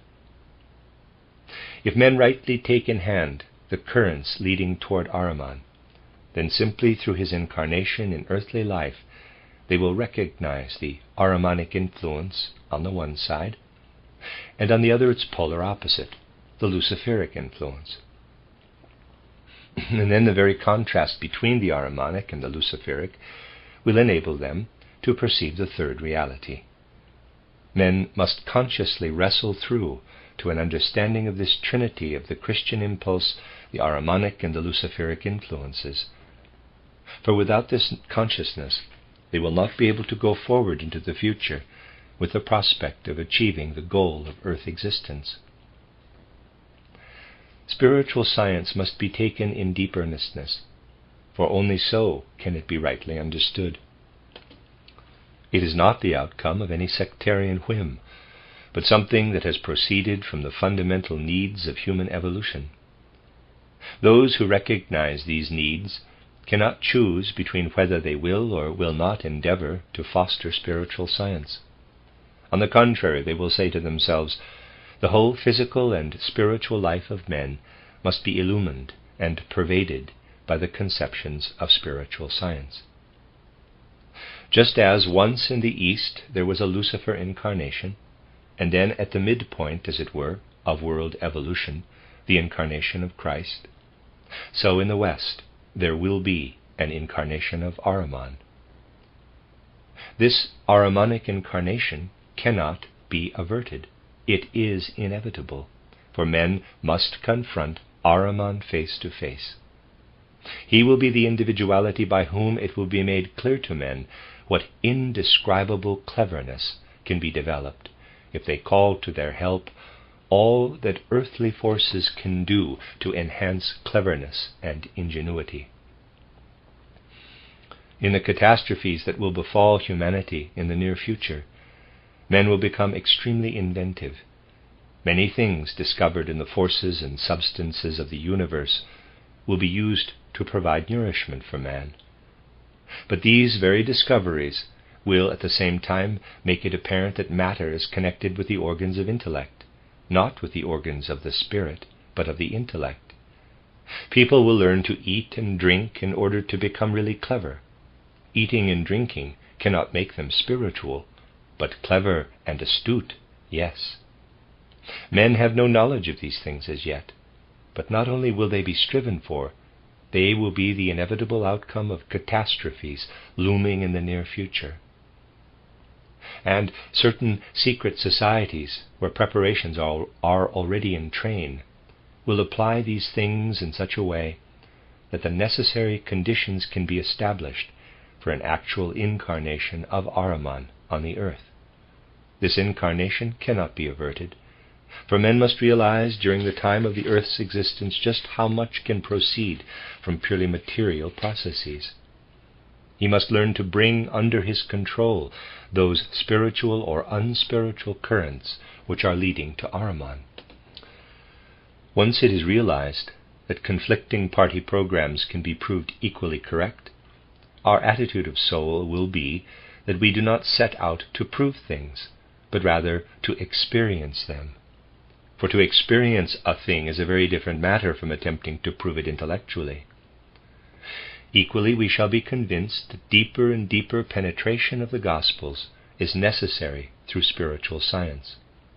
The literal, word-for-word acceptance of the Gospels that is still so prevalent today promotes Ahrimanic culture. Even on external grounds, it is obvious that a strictly literal acceptance of the Gospels is unjustified. For as you know, what is good and right for one time is not right for every other time. What is right for one epoch becomes Luciferic or Ahrimanic when practiced in a later one. The mere reading of the Gospel texts has had its day. What is essential now is to acquire a spiritual understanding of the mystery of Golgotha in the light of the truths enshrined in the Gospels. Many people, of course, find these things disquieting, but those whose interest is attracted by anthroposophy must learn to realize that the levels of culture, gradually piling one above the other, have created chaos, and that light must penetrate again into this chaos. It is interesting nowadays to listen to someone whose views have become very extreme, or to read about some burning question of the day, and then to listen to sermons on the same subject, given by a priest of some denomination who is still steeped in the form of thought current in bygone times. There you face two worlds which you cannot possibly confuse unless you avoid all attempts to get at the root of these things. Listen to a modern socialist speaking about social questions, and then immediately afterward to a Catholic preacher speaking about the same questions. It is very interesting to find two levels of culture existing side by side, but using the words in an entirely different sense. The same word has quite a different meaning in each case. These things should be seen in the light that will dawn if they are taken in the earnest spirit we have been trying to convey. People belonging to definite religions do also come in the end to long, in their own way, for spiritual deepening. It is by no means without significance that a man as eminently spiritual as Cardinal Neumann, ardent Catholic though he was, should say at his investiture as cardinal in Rome that he could see no salvation for Christianity other than a new revelation. In effect, what Cardinal Neumann said was that He could see no salvation for Christianity other than a new revelation. But he had not the courage to take a new spiritual revelation seriously, and so it is with many others. You can read countless treatises today about what is needed in social life. Another book has recently appeared, Socialism, by Robert Wilbrandt, the son of the poet. In it, the social question is discussed on the foundation of accurate and detailed knowledge. And, finally, it is stated that without the Spirit, nothing is achieved, that the very course of events shows that the Spirit is necessary. Yes, but what does such a man really achieve? He gets as far as to utter the word Spirit, to pronounce the abstract word Spirit, but he refuses to accept, indeed he rejects, anything that endeavors to make the Spirit really take effect. For that it is essential above all to realize that wallowing in abstractions, however loud the cry for the Spirit, is not yet spiritual, not yet Spirit. Vague, abstract chattering about the Spirit must never be confused with the active search for the content of the spiritual world pursued in anthroposophical science. Nowadays there is much talk about the Spirit, but you who accept spiritual science should not be deluded by such chattering. You should perceive the difference between it and the descriptions of the spiritual world attempted in anthroposophy, where the spiritual world is described as objectively as the physical world. You should probe into these differences, reminding yourselves repeatedly that abstract talk of the Spirit is a deviation from sincere striving for the Spirit, and that by their very talk people are actually removing themselves from the Spirit. Purely intellectual allusion to the Spirit leads nowhere. What then is intelligence? What is the content of our human intelligence? I can best explain this in the following way. Imagine, and this will be better understood by the many ladies present, imagine yourself standing in front of a mirror and looking into it. The picture presented to you by the mirror is you, but it has no reality at all. It is nothing but a reflection. All the intelligence within your soul, all the intellectual content, is only a mirror image. It has no reality. And just as your reflected image is called into existence through the mirror, so what mirrors itself as intelligence is called into existence through the physical apparatus of your body, through the brain.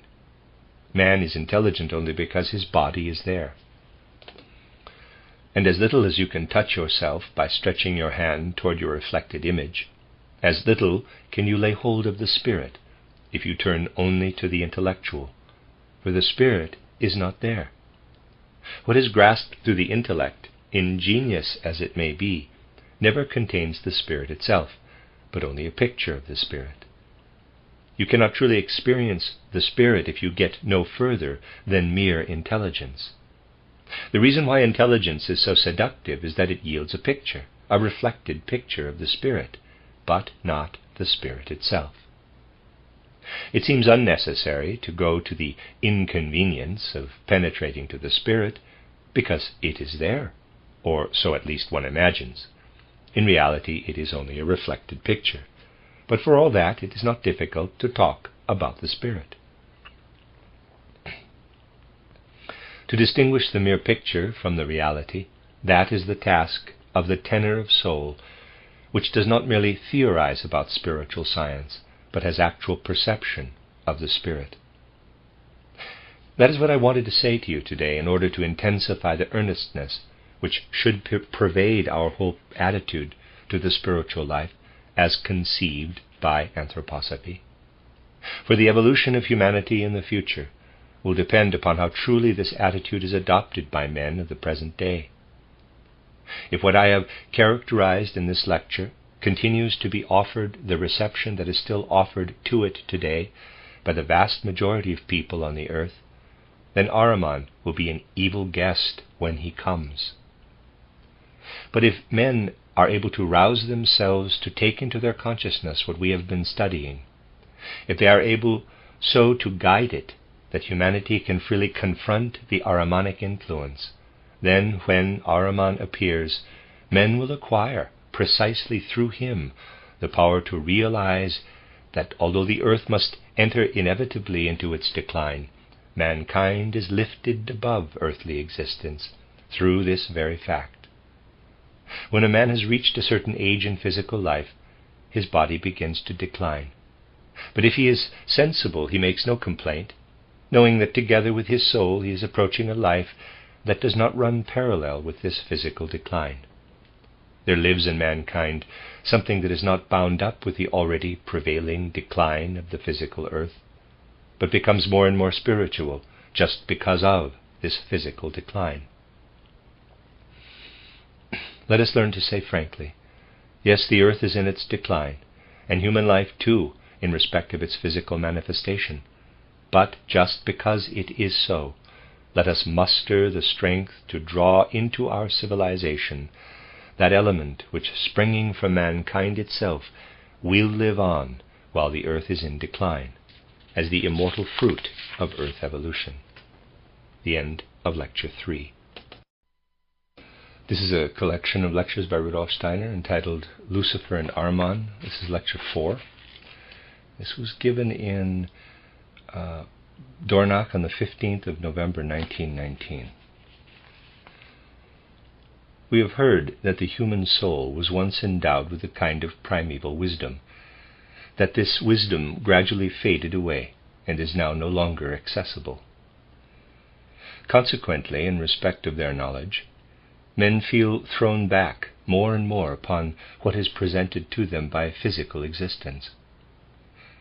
By knowledge, I do not only mean science in the accepted sense, but the knowledge that is consciously applied by the soul in the ordinary affairs of life.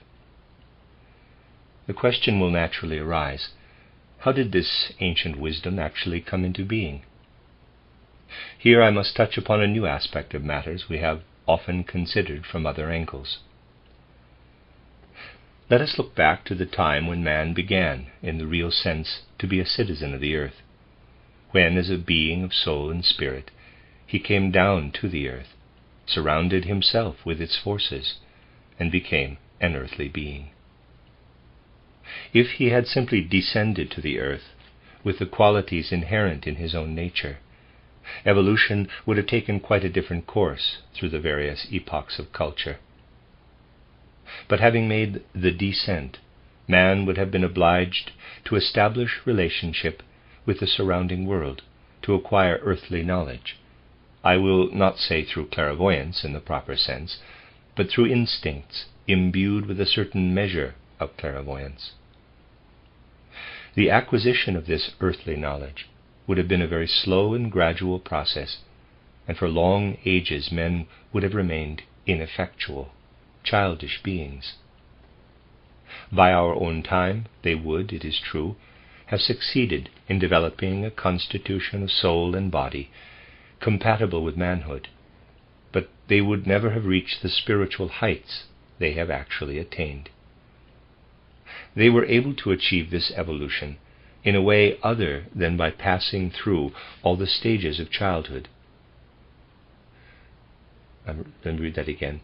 That they were able to achieve this evolution in a way other than by passing through all the stages of childhood is due to the intervention in earthly evolution of the Luciferic beings. We know from recent lectures that the Lucifer individuality himself incarnated in Asia in a certain epoch of pre-Christian times, and that the original pagan wisdom, to which many historical data bear witness, proceeded from this being. But the Luciferic beings have, from the very beginning, been associated in some way with the evolution of humanity. I beg you earnestly, although I know that such requests are of little avail, not to adopt a Philistine attitude when mention is made of Luciferic beings. Even among anthroposophists there is still the tendency to say, quote, that is certainly Luciferic. At all costs let us avoid it, reject it, close quote. But these things have to be considered in many different aspects, And it must always be remembered that the whole of the old pagan wisdom emanated from a Luciferic source. The subject is one that calls for deep and serious study. The farther back we go in the evolution of humanity, the more do we find certain individuals who, through the qualities attained in earlier incarnations, were sufficiently mature to apprehend the treasures of wisdom possessed by the Luciferic beings. Think, for example, of the 7 holy rishis of ancient India. When an Indian interpreted the wisdom of the holy rishis, he knew, if he had been initiated into these things, that the teachers of the rishis were Luciferic beings. For what the Luciferic beings brought with them into earth evolution was, above all, the world of thought, of intellectualistic thought pervading culture, the world of reason in the highest sense of the word, the world of wisdom. And, going back to the primeval origins of human existence, we find that the sources of pagan wisdom always lie with Luciferic beings. It may be asked, how is this possible? We must realize that man would have remained a child had he not received from the mysteries the constant instruction that emanated from Luciferic beings. Those who possessed the knowledge and the inherited primeval wisdom wherewith to foster the progress and education of mankind were not, like a modern Philistine, fearful of receiving this wisdom from Luciferic sources. They took upon themselves the obligation incumbent upon everyone to whom Luciferic beings impart knowledge from spiritual realms. The obligation, for so it may be called, although such words do not always convey the exact meaning, was to use this Luciferic cosmic wisdom rightly for the good of earth evolution.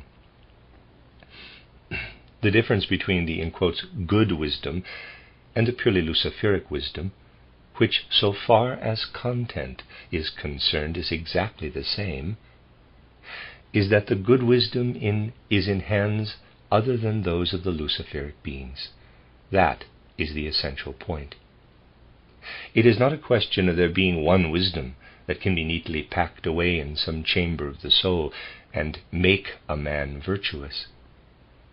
The wisdom of worlds is uniform, the only difference being whether it is in the hands of wise men who use it for good, whether it is in the hands of the angeloi or archangeloi, or whether it is in the hands of Lucifer and his hosts. In olden times, the wisdom needed for the progress of humanity could be obtained only from a Luciferic source. Hence, the initiates were obliged to receive it from that source, and at the same time to take upon themselves the obligation not to yield to the aspirations of the Luciferic beings. Lucifer's intention was to convey the wisdom to men in such a way that it would induce them to abandon the path of earth evolution and take a path leading to a super-earthly sphere, a sphere aloof from the earth. The Luciferic beings inculcated their wisdom into man, but their desire was that it would make him turn away from the earth, without passing through earthly evolution. Lucifer wants to abandon the earth to its fate, to win mankind for a kingdom alien to the kingdom of Christ. The wise men of olden time who received the primeval wisdom from the hands of Lucifer had, as I said, to pledge themselves not to yield to his wishes, but to use the wisdom for the good of earth evolution. And that, in essence, was what was accomplished through the pre-Christian mysteries. If it be asked what it was that humanity received through these mysteries, through the influence of the Luciferic beings, who in post-Atlantean times still inspired certain personalities like the rishis of India, and sent their messengers to the earth, the answer is that man received the rudiments of what has developed in the course of evolution into the faculties of speech and of thinking. Speaking and thinking are, in their origins, Luciferic, but were drawn away from the grip of Lucifer by the wise men of old. If you are really intent upon fleeing from Lucifer, then you must make up your minds to be dumb in the future and not to think. These things are part of the initiation science, which must gradually come within the ken of humanity, although on account of the kind of education that has now been current for centuries in the civilized world, men shrink from such truths. The caricatured figure of Lucifer and Ahriman, the medieval devil, is constantly before their minds, and they have been allowed to grow up in this Philistine atmosphere for so long that even today they shudder at the thought of approaching treasures of wisdom that are intimately and deeply connected with evolution. It is much pleasanter to say, quote, "If I protect myself from the devil, if I give myself to Christ with the simple-heartedness of a child, I shall be blessed, and my soul will find salvation." Close quote. But in its deep foundations, human life is by no means such a simple matter. And it is essential for the future of human evolution that these things we are now discussing shall not be withheld from mankind.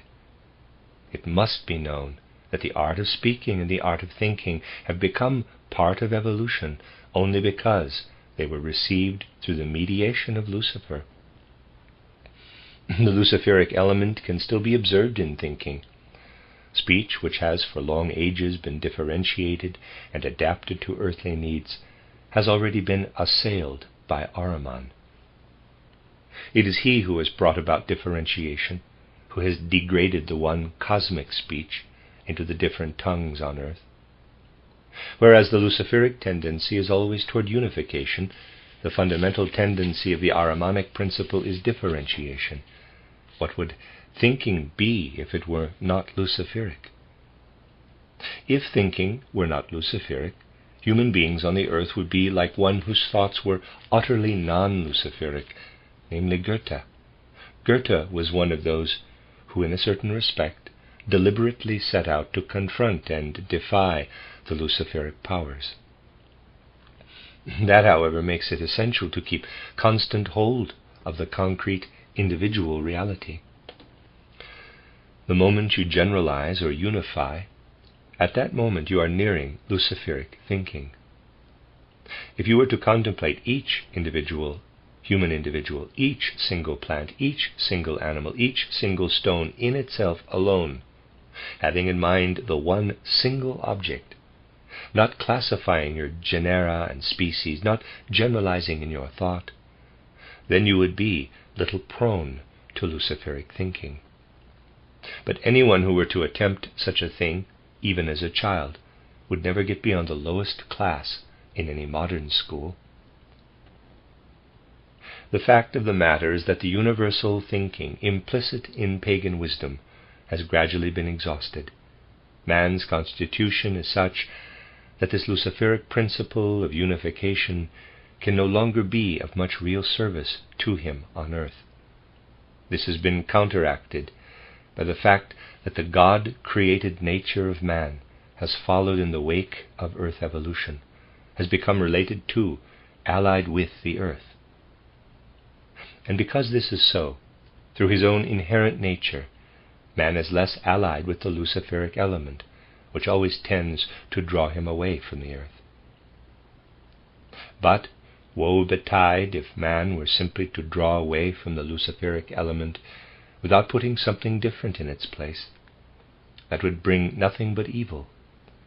For then man would grow together with the earth, that is to say, with the particular territory on earth where he is born, and his cultural life would become completely specialized, completely differentiated. We can already see this tendency developing. It has taken root most markedly since the beginning of the 19th century. But the tendency to split up into smaller and smaller groups has been all too apparent as a result of the catastrophic World War. Chauvinism is more and more gaining the upper hand, until it will finally lead men to split up to such an extent that at last a group will embrace only one single human being. Things could come to the point where individual men would again split into right and left and be at war within themselves. Left would be at loggerheads with right. Such tendencies are even now evident in the evolution of mankind. To combat this, a counterweight must be created, and this counterweight can only be created if, like the old wisdom inherent in paganism, a new wisdom, acquired by the free resolve and will of man, is infused into earthly culture. This new wisdom must again be an initiation wisdom. And here we come to a chapter that must not be withheld from the knowledge of modern man. If in the future man were to do nothing himself toward acquiring a new wisdom, then unconsciously to him the whole of culture would become Ahrimanic, and it would be easy for the influences issuing from Ahriman's incarnation to permeate all civilization on the earth. Precautions must therefore be taken in regard to the streams by which the Ahrimanic form of culture is furthered. What would be the result if men were to follow the strong inclination they have today to let things drift on as they are, without understanding and guiding into right channels those streams which lead to an Ahrimanic culture? As soon as Ahriman incarnates at the destined time in the West, the whole of culture would be impregnated with his forces. What else would come in his train? Through certain stupendous arts, he would bring to man all the clairvoyant knowledge, which until then can be acquired only by dint of intense labor and effort. Men could live on as materialists. They could eat and drink as much as may be left after the war, and there would be no need for any spiritual efforts. The Ahrimanic streams would continue their unimpeded course. When Ahriman incarnates in the West at the appointed time, he would establish a great occult school for the practice of magic arts of the greatest grandeur, and what otherwise can be acquired only by strenuous effort would be poured over mankind. Let it never be imagined that Ahriman will appear as a kind of hoaxer, playing mischievous tricks on human beings. No, indeed. Lovers of ease, who refuse to have anything to do with spiritual science, would fall prey to his magic, for by means of these stupendous magic arts he would be able to make great numbers of human beings into seers, but in such a way that the clairvoyance of each individual would be strictly differentiated. What one person would see, a second and a third would not see. Confusion would prevail, and in spite of being made receptive to clairvoyant wisdom, men would inevitably fall into strife on account of the sheer diversity of their visions. Ultimately, however, they would all be satisfied with their own particular vision, for each of them would be able to see into the spiritual world. In this way, all culture on the earth would fall prey to Ahriman. Men would succumb to Ahriman simply through not having acquired by their own efforts what Ahriman is ready and able to give them. No more evil advice could be given than to say, quote, "Stay just as you are. Ahriman will make all of you clairvoyant if you so desire, and you will desire it, because Ahriman's power will be very great." Close quote. But the result would be the establishment of Ahriman's kingdom on earth, and the overthrow of everything achieved hitherto by human culture. All the disastrous tendencies unconsciously cherished by mankind today would take effect. Our concern is that the wisdom of the future, a clairvoyant wisdom, shall be rescued from the clutches of Ahriman. Again let it be repeated that there is only one book of wisdom, not two kinds of wisdom. The issue is whether this wisdom is in the hands of Ahriman or of Christ. It cannot come into the hands of Christ unless men fight for it. And they can only fight for it by telling themselves that by their own efforts they must assimilate the content of spiritual science before the time of Ahriman's appearance on earth. That, you see, is the cosmic task of spiritual science. It consists in preventing knowledge from becoming, or remaining, Ahrimanic. A good way of playing to Ahriman's hands is to exclude everything of the nature of knowledge from denominational religion, and to insist that simple faith is enough. If a man clings to this simple faith, he condemns his soul to stagnation, and then the wisdom that must be rescued from Ahriman cannot find entry. The point is not whether men do or do not simply receive the wisdom of the future, but whether they work upon it. And those who do must take upon themselves the solemn duty of saving earthly culture for Christ, just as the ancient rishis and initiates pledged themselves not to yield to Lucifer's proviso that mankind be enticed away from the earth. The root of the matter is that for the wisdom of the future too, a struggle is necessary, a struggle similar to that waged against Lucifer by the ancient initiates, through whose intermediary the faculties of speech and of thinking were transmitted to men. Just as it devolved upon the initiates of the primeval wisdom to wrest from Lucifer that which has become human reason, human intellect, so the insight which is to develop in the future into the inner realities of things must be wrested from the Ahrimanic powers. Such are the issues, and these issues play strongly into life itself. I recently read some notes written shortly before his death by one who was a friend of the anthroposophical movement. He had been wounded in the war and lay for a long time in hospital, where, in the course of the operations performed on him, he had many a glimpse into the spiritual world. The last lines he wrote contain a remarkable passage, describing a vision which came to him not long before his death. In this last experience, the atmosphere around him became, as he expresses it, like dense granite weighing upon his soul. Such an impression can be understood in the light of the knowledge that we have to battle for the wisdom of the future, for the Ahrimanic powers do not allow this wisdom to be wrested from them without a struggle. Let it not be thought that wisdom can be attained through blissful visions. Real wisdom has to be acquired, quote, in travail and suffering, close quote.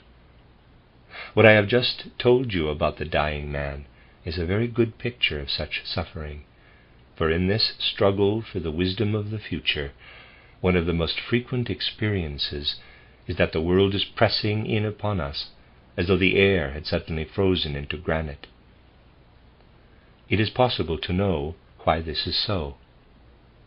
We have only to remember that it is the endeavor of the Ahrimanic powers to reduce the earth to a state of complete rigidification. Their victory would be won if they succeeded in bringing earth, water, and air into this rigidified state. Were that to happen, the earth could not again acquire the Saturn warmth from which it proceeded, and which must be regained in the Vulcan epoch, and to prevent this is the aim of the Ahrimanic powers. A trend which has an important bearing on this is the lack of enthusiasm in human souls at the present time for the content of spiritual science. If this lack of enthusiasm were to persist, the first impulse toward the rigidification of the earth would emanate from the souls of men themselves, from their apathy, their indolence, and love of ease. If you reflect that this rigidification is the aim of the Ahrimanic powers, you will not be surprised that compression, that feeling that life is becoming granite-like, is one of the experiences that must be undergone in the struggle for the wisdom of the future. But remember that men today can prepare themselves to look into the spiritual world by apprehending with their healthy human reason what spiritual science has to offer. The effort applied in study that lets itself be guided by healthy human reason can be part of the struggle which leads eventually to vision of the spiritual world. Many tendencies will have to be overcome, but for men of today the fundamental difficulty is that when they want to understand spiritual science, they have to battle against their own granite-like skulls. If the human skull were less hard, less granite-like, spiritual science would be far more widely accepted at the present time, infinitely more effective than any Philistine avoidance of the Ahrimanic powers would be to battle against Ahriman through sincere, genuine study of the content of spiritual science. For then man would gradually come to perceive spiritually the danger that must otherwise befall the earth physically of being rigidified into granite-like density. And so it must be emphasized that the wisdom of the future can be attained only through privations, travail, and pain. It must be attained by enduring the attendant sufferings of body and soul for the sake of the salvation of human evolution. Therefore, the unwavering principle should be never to let oneself be deterred by suffering from the pursuit of this wisdom. So far as the external life of mankind is concerned, what is needed is that in the future the danger of the frozen rigidification, which, to begin with, would manifest in the moral sphere, shall be removed from the earth. But this can happen only if men envisage spiritually, feel inwardly, and counter with their will what would otherwise become physical reality.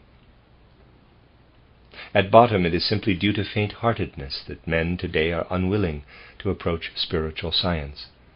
They are not conscious of this, but it is so nevertheless. They are fearful of the difficulties that will have to be encountered on every hand. When people come to spiritual science, they so often speak of the need for upliftment. By this they usually mean a sense of comfort and inner well-being. But that cannot be offered, for it would simply lull men into stupor and draw them away from the light they need. What is essential is that from now onward, knowledge of the driving forces of evolution must not be withheld from mankind. It must be realized that in very truth the human being is balanced, as it were, between the Luciferic and the Ahrimanic powers, and that the Christ has become a companion of men, leading them first away from the battle with Lucifer and then into the battle with Ahriman. The evolution of humanity must be understood in the light of these facts. One who presents secrets of cosmic existence in the way that must be done in spiritual science is often laughed to scorn, for example, about the use of the principle of the number 7, as you will find in my book titled Theosophy. But you will notice that people do not laugh when the rainbow is described as sevenfold, or the scale, tonic, second, third, and so on, up to the octave, which is a repetition of the tonic. In the physical world these things are accepted, but not when it comes to the spiritual. What must be regained here is something that was implicit in the old pagan wisdom. A last glimmer of this pagan wisdom is in regard to a matter like the principle of the number 7 is to be found in the Pythagorean school, which was actually a mystery school. You can read about Pythagoras today in any textbook, but you will never find any understanding of the reason why he based the world order on number. The reason was because in the ancient wisdom everything was based on number, and a last glimmer of insight into the wisdom contained in numbers still survived when Pythagoras founded his school.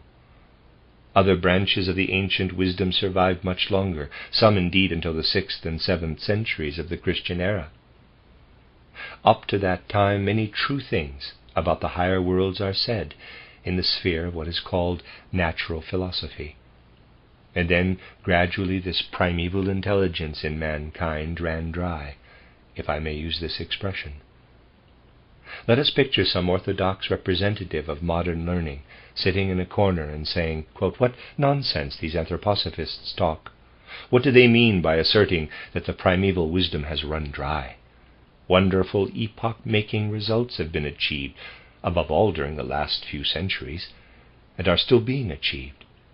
There may have been a temporary halt in 1914, but at any rate up to then marvels were accomplished." Close quote. But if you look candidly and without bias at what has been achieved most recently, you will arrive at the following conclusion. Admittedly, masses of notes have been collected, masses of scientific and historical data. This kind of collecting has become the fashion. Countless experiments have been made and described. But now ask yourselves, are there any fundamentally new ideas in all that this modern age has produced? New ideas, new conceptions were given by individual spirits like Goethe, but Goethe has not been understood. If you study recent findings of natural science or historical research, it will be clear to you that in respect of ideas, there is nothing new. Certainly Darwin made journeys, described many things he saw on these journeys, and gathered it all into an idea. But if you grasp the idea of evolution in its details as idea, you will find it in the Greek philosopher Anaxagoras. So too you will find the fundamental principles of modern natural science in Aristotle, that is to say, in the pre-Christian era. These ideas are treasures of the primeval wisdom, springing from a Luciferic source. But the primeval wisdom has run dry, and something new in the form of insight into the spiritual world must be attained. A certain willingness on the part of man is necessary to undertake the labor entailed by really new ideas. And mankind today is sorely in need of new ideas, especially concerning the realm and the life of the soul. Fundamentally, all that science tells us in regard to the soul amounts to nothing more than a collection of words. What is taught in the lecture halls about thinking, feeling, and willing is simply a matter of words thrown out spasmodically. It amounts to little more than the sounds of the words. There is hardly the beginning of an attempt to take seriously anything that is really new. In this connection, one may have curious experiences. Some time ago I was invited to speak to a Schopenhauer society in Dresden. I thought to myself, yes, a Schopenhauer society. That must surely be something out of the ordinary. So I tried to show how the contrast between sleeping and waking, between waking up and going to sleep, is to be understood in the psychological sense, how the soul is involved. I spoke of something I have recently mentioned to you, namely that a 0 point is there at the moments of falling asleep and waking up, that sleep is not merely a cessation of the waking state, but bears the same relation to the waking state as debts bear to assets. If you were to search through modern psychology, you would not find the slightest trace of any attempt to get to the root of these far-reaching matters. After the lecture, in a, in quotes, discussion, as it was called, certain learned members of the audience got up to speak. One of these philosophers made a really splendid statement to the following effect. He said, quote, "What we have been hearing could not possibly be a concern of serious science. Serious science has other very different matters with which to occupy itself.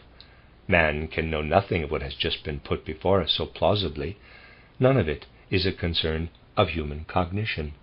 Moreover, we have known it all for a long time." Close quote. In other words, therefore, what we cannot know is something with which we have long been familiar. Now, contradictions do exist, but contradictions of this kind exist only in the heads of present-day scholars. If someone says that certain things cannot be known, that they are not objects of human cognition, well and good, that is his opinion. But if he says in the same breath that he has known all about them for a long time, then there is an obvious contradiction. Erudite scholars of today often have a habit of placing two diametrically opposite opinions side by side in this way. This kind of thinking has a great deal to do with the present situation. An individual, thanks to the divine powers, and also, be it remembered, to Lucifer and Ahriman, is often able to form a fairly sound judgment of these things. But when it comes to presenting them to the world, that is a different matter altogether. Many people are willing to embark upon the study of spiritual science, provided they find a society of rather sectarian tendencies in which they can take refuge. But when they have to face the world, and present something of which the world itself possesses evidence, everything is apt to go up in smoke, and they become veritable Philistines. And then Ahriman's progress is greatly furthered. The end of Lecture 4. This is a reading of a collection of lectures by Rudolf Steiner entitled Lucifer and Ahriman. This is Lecture 5, even though the date is a few days before Lecture 4. It was given in Dornach on the 9th of November 1919, and as it says, it was printed after Lecture 4 owing to its special character. Lecture 5. I want to speak today of something that will help to deepen our understanding of truths that must now be given to mankind by anthroposophy. We have often spoken of the two poles of forces in man, the pole of will and the pole of intelligence. To understand the nature of man, we must be constantly mindful of these two poles. Man is a being of will and a being of intelligence. Between them, at any rate from birth until death, lies the element of feeling, constituting the bridge between the intelligence and the will. You know that these forces separate from each other in a certain sense when man reaches what is called the threshold of the spiritual world.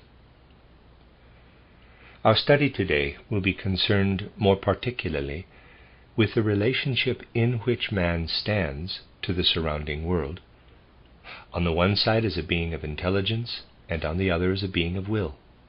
We shall deal with the latter first.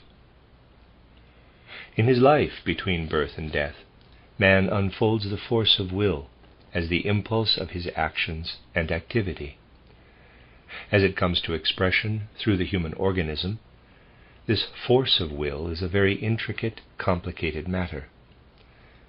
Nevertheless, in one aspect, everything of the nature of will in man bears a great likeness, amounting almost to identity with certain forces of nature.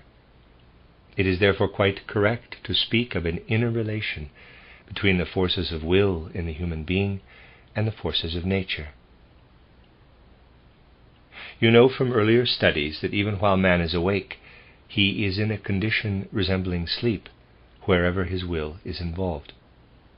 True, he has in his consciousness the ideas lying behind what he wills, but how a particular idea takes effect in the form of will, of that he knows nothing. He does not know how the idea, "I move my arm," is connected with the process leading to the actual movement of the arm. This process lies entirely in the subconsciousness, and it may truly be said that man is no more conscious of the real process of will than he is of what takes place during sleep. But when the question arises as to the connection of man's will with the surrounding world, we come to something that will strike the kind of consciousness that has developed in the course of the last 3 to 5 centuries as highly paradoxical. It is generally thought that the evolution of the earth would be the same, even if human beings had no part in it at all. A typical natural scientist describes the evolution of the earth as a series, let us say, of geological, purely physical processes. And even if he does not expressly say so, he has in mind that from the earth's beginning until its hypothetical end, everything would go on just the same, even if it were uninhabited by human beings. Why is this view held by natural science today? The reason is that when anything takes place, for example, in the mineral kingdom or the plant kingdom, let us say on November 9th, 1919, people believe that its cause lies in what has happened in the mineral kingdom prior to this particular point of time. Men think the mineral kingdom takes its course, and what happens at any point is the effect of what went before. The mineral effect is due to a mineral cause. This is the way men think, and you will find evidence of it in any textbook of geology. conditions obtaining at the present time are said to be the effects of the Ice Age or of some preceding epoch. But the causes are attributed entirely to what once took place in the mineral kingdom as such. The fact that man inhabits the earth is ignored. The belief is that even were man not present, everything would run a similar course, that the external reality would be the same, although in fact man has always been part of this external reality. The truth is that the earth is one whole, man himself being one of the active factors in the earth's evolution. I will give you an example. You know that our present epoch, thinking of it for the moment in the wider sense as comprising the period since the great Atlantean catastrophe, was preceded by the Atlantean epoch itself, when the continents of Europe, Africa, and America, in their present form, were not in existence. At that time there was one main continent on the earth, Atlantis, as it is called, extending over the area that is now the Atlantic Ocean. You know, too, that at a certain period in this Atlantean evolution, immorality of a particular kind was rampant throughout the then civilized world. Human beings had far greater power over the forces of nature than they later possessed, and employed these forces for evil purposes. Thus we can look back to an age of widespread immorality. And then came the great Atlantean catastrophe. The orthodox geologist will naturally trace this catastrophe to processes in the mineral kingdom. Indeed, it is a fact that one part of the earth subsided and another arose. But it will not occur to those who base their thinking on the principles of modern natural science to say to themselves that the deeds and activities of men were among the contributory causes. Yet so it is. In very truth, the Atlantean catastrophe was the outcome of the deeds of men on the earth. Outer mineral causes are not alone responsible for these great catastrophic events that break in upon earth existence. We must look for causes lying within the sphere of human actions and impulses. Man himself belongs to the chain of causative forces in earth existence. Nor does this apply only to events of such magnitude, but to what is happening all the time. Only the connection between what goes on within man and cosmic happenings, which take effect in tellurian events, remains hidden to begin with. In this respect, the whole of our natural science amounts to a great all-embracing illusion. For if you want to get at the real causes, you will not discover them by studying the mineral, plant, and animal kingdoms alone. Let me give you the following illustration of what comes into consideration here. We will approach it, so to speak, from the opposite side. Here, and there's a picture. Here X is the center of the earth. When something takes place in the mineral kingdom, the plant kingdom, or the animal kingdom, it is a matter of seeking the causes. The causes lie at certain points, which are to be found everywhere. You can picture what I mean by thinking of the following. In the region around Naples, in Italy, you will find that the earth, over a wide area, will emit vapor if you take a piece of paper and set it alight. Vapors begin to rise from the ground beneath you. You will say, the force which drives up the vapors lies in the physical process generated by the lighting of the paper. In this case, the physical process is that by lighting the paper you rarefy the air, and because of the rarefication of the air, the vapors inside the earth press upward. They are kept down by the normal air pressure, and this is diminished by setting light to the paper. If I merely wanted to give an example of effects of a purely mineral nature, such as these vapors arising out of the earth, I could say, for the sake of illustration, that here and here, points in the diagram, a piece of paper is set alight. This shows you that the causes of the rising of the vapor do not lie below the soil, but above it. Now these points in the diagram, A, B, C, D, E, F, do not represent pieces of paper, that have been set alight. In this instance, they represent something different.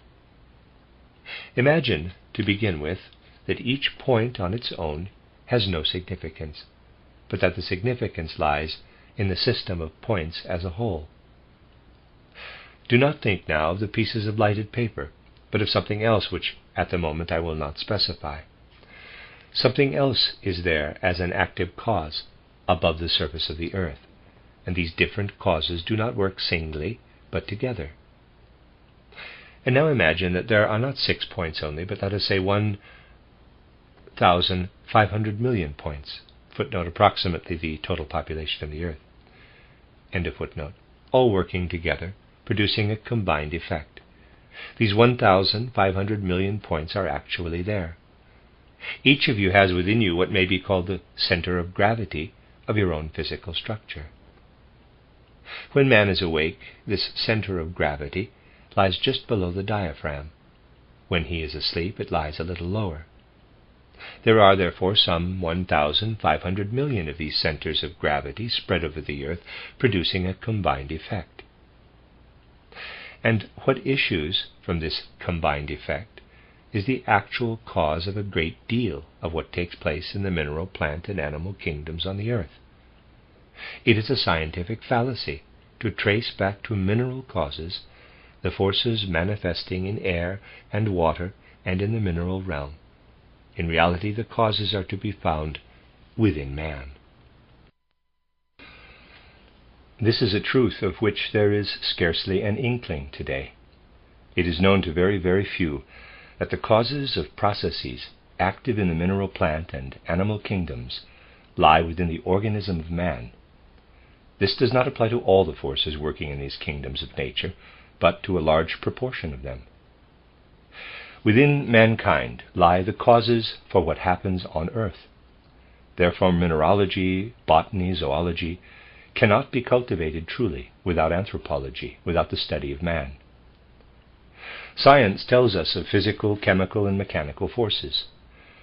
These forces are intimately connected with the human will, with the force of human will that is concentrated in man's center of gravity. If we speak of the earth with an eye to the truth of these matters, we must not follow the geologists in speaking of an earth in the abstract, but humanity must be accounted an integral part of the earth. These are the truths that reveal themselves on yonder side of the threshold. Everything that can be known on this side of the threshold belongs to the realm of the illusions of knowledge, not to the realm of truth. At this point the question arises, what relation is there between the forces of will that are concentrated in man's center of gravity and the external physical and chemical forces? We are speaking, remember, of present-day humanity. In normal life, this relation takes effect in the metabolic processes. When man takes into himself the substances of the outer world, it is his will that actually digests and works upon these substances. And if nothing else were in operation, then what is taken into the organism from outside would simply be destroyed. The human will has the power to dissolve and destroy all extraneous substances and forces, and the relation between man and the mineral, plant, and animal kingdoms of nature today is such that his will is connected with the forces of dissolution and destruction inherent in our planet. We could not live were this destruction not to take place, but for all that, it is destruction. This must never be forgotten. And what are often described as unlawful magical practices are based essentially on the fact that certain human beings learn to employ their will wrongfully, in such a way that they do not confine the destructive forces to their normal operations within the organism, but extend them over other human beings, deliberately and consciously applying the forces of destruction that are anchored in their will. That, quite obviously, is a practice that is never, under any circumstances, permissible. Through our will, we are connected with the earth's forces of decline, and if, as human beings, we had only our forces of will, the earth would be condemned through us, through mankind, to sheer destruction. The prospect of the future would then be far from inspiring. It would be a vista of the gradual dissolution of the earth and its ultimate dispersal in cosmic space. So much for the one pole in man's constitution. But man is a twofold being.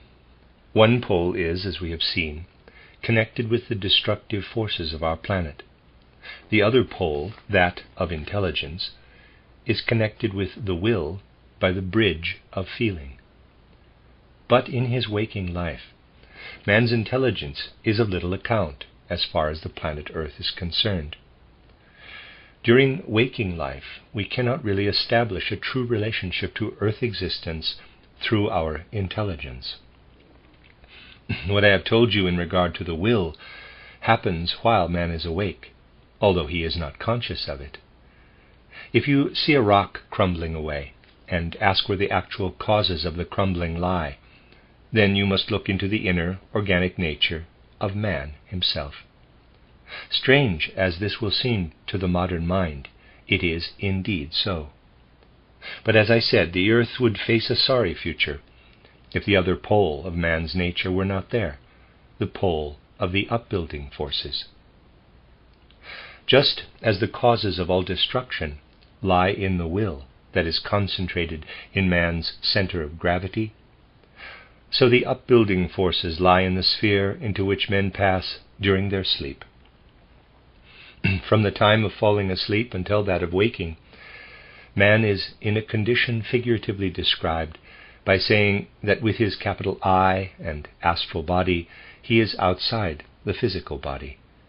But then he is entirely a being of soul and spirit, unfolding the forces that are in operation between falling asleep and waking. During this time he is connected through these forces with everything that builds up the earth planet, everything that adds to the forces of destruction, the constructive upbuilding forces. If you did not go about the earth, the destructive forces actually proceeding from your will would not be working in the mineral, plant, and animal kingdoms. If you never went to sleep, the forces whereby the earth is continually upbuilt would not stream out of your intelligence. The constructive upbuilding forces of the planet Earth also lie in humanity itself. I do not say in the individual human being, for I have expressly said that all these single causes form a collective whole. The upbuilding forces lie in mankind as a whole, actually in the pole of intelligence in man's being, but not in his waking intelligence. Waking intelligence is really like a lifeless entity thrusting itself into earth evolution. The intelligence that works unconsciously to man during his sleep, that is what builds up the earth planet. By this I am only trying to explain that it is a fallacy to look outside the human being for the destructive and the constructive forces of our earth. You must look for them within the human being. Once you grasp this, what I am now going to say will not be unintelligible. You look up to the stars, saying that something is streaming from them that can be perceived by man's sense organs here on earth. But what you behold when you gaze at the stars is not of the same nature as what you perceive on the earth in the mineral, plant, and animal kingdoms. In reality, it proceeds from beings of intelligence and will, whose life is bound up with those stars. The effects appear to be physical because the stars are at a distance. They are not in reality physical at all. What you actually see are the interactivities of beings of will and intelligence in the stars. I have already spoken to you of the ingenious description of the sun given by astrophysicists. But if it were possible to journey to the sun by some means of transport invented by a Jules Verne, it would be found with amazement that nothing of what was to be expected from these physical descriptions exists. The descriptions are merely a composite picture of solar phenomena. What we see is in reality the working of will and intelligence, which, at a distance, appears as light. If an inhabitant of the moon, supposing in this sense there were such a being, were to look at the earth, he would not detect its grassy or mineral surfaces, but also perceiving it as a light effect or something similar, he would detect what takes place around the centers of gravity of human bodies, and also the effects of the conditions in which man lives between going to sleep and waking. That is what would actually be seen from the universe. Even the most perfect instrument would not enable the chairs, for instance, on which you are now sitting, to be seen. What would be seen is all that is taking place in the region of your centers of gravity, and what would happen if you were suddenly to fall asleep. It is to be hoped that this would not happen in every case, but wherever it did happen, it would be perceived out in the universe. So, that to the outer universe, what takes place through human beings, is the perceptible reality, not what surrounds man in earthly existence. A very common saying is that everything perceived with the senses is Maya, the great illusion, no reality but simply appearance. Such an abstraction is of little account. It has meaning only when one enters into the concrete, as we have now been doing. To say glibly that the animal, plant, and mineral worlds are Maya means nothing. What is of value is the realization that what you perceive outwardly depends fundamentally upon yourselves, and that, not of course at each moment, but in the course of mankind's evolution, you make yourselves an integral part of the chain of causes and effects. Even when such a shattering truth is uttered, and I think it may well be shattering, it is not always seen in the aspect where it becomes of importance in life. Such a truth assumes importance only when we perceive its consequences. We are not physical beings only. We are moral, or maybe immoral, beings in earthly existence. What we do is determined by impulses of a moral nature. Now, just think with what bitter doubt modern thought is assailed in this domain. Natural science provides a knowledge of the earthly that is confined to the connection between purely external causes and effects.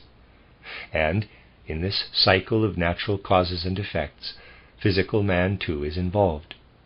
So it is alleged by external abstract science, which takes account of one aspect only of earthly existence. The fact that moral impulses also light up in man is admitted, but nothing is known about the connection between these moral impulses and what comes to pass in the round of external nature. Indeed, the dilemma of modern philosophy is that the philosophers hear, on the one hand, from the scientists, that everything is involved in a chain of natural causes and effects, and on the other hand have to admit that moral impulses light up in man. That is the reason why Kant wrote two critiques, the critique of pure reason, concerned with the relation of man to a purely natural course of things, and the critique of practical reason, where he puts forward his moral postulates, which in truth, if I may speak figuratively, hover in the air, come out of the blue, and have no a priori relation with natural causes. As long as man believes that what takes place in the external manifestations of nature can be traced only to similar manifestations, as long as he clings to this illusion, the intervention of moral impulses is something that remains separate and apart from the course of nature. Nearly everything that is discussed today lies under the shadow of this breach. In their thinking, men cannot fuse the earthly round as such with the moral life of humanity. But as soon as you grasp something of what I have tried briefly to outline, you will be able to say, yes, as a man I am a unity, and moral impulses are alive within me. They live in what I am as a physical being. But as a physical human being, I am fundamentally the cause, together with all mankind, of every physical happening.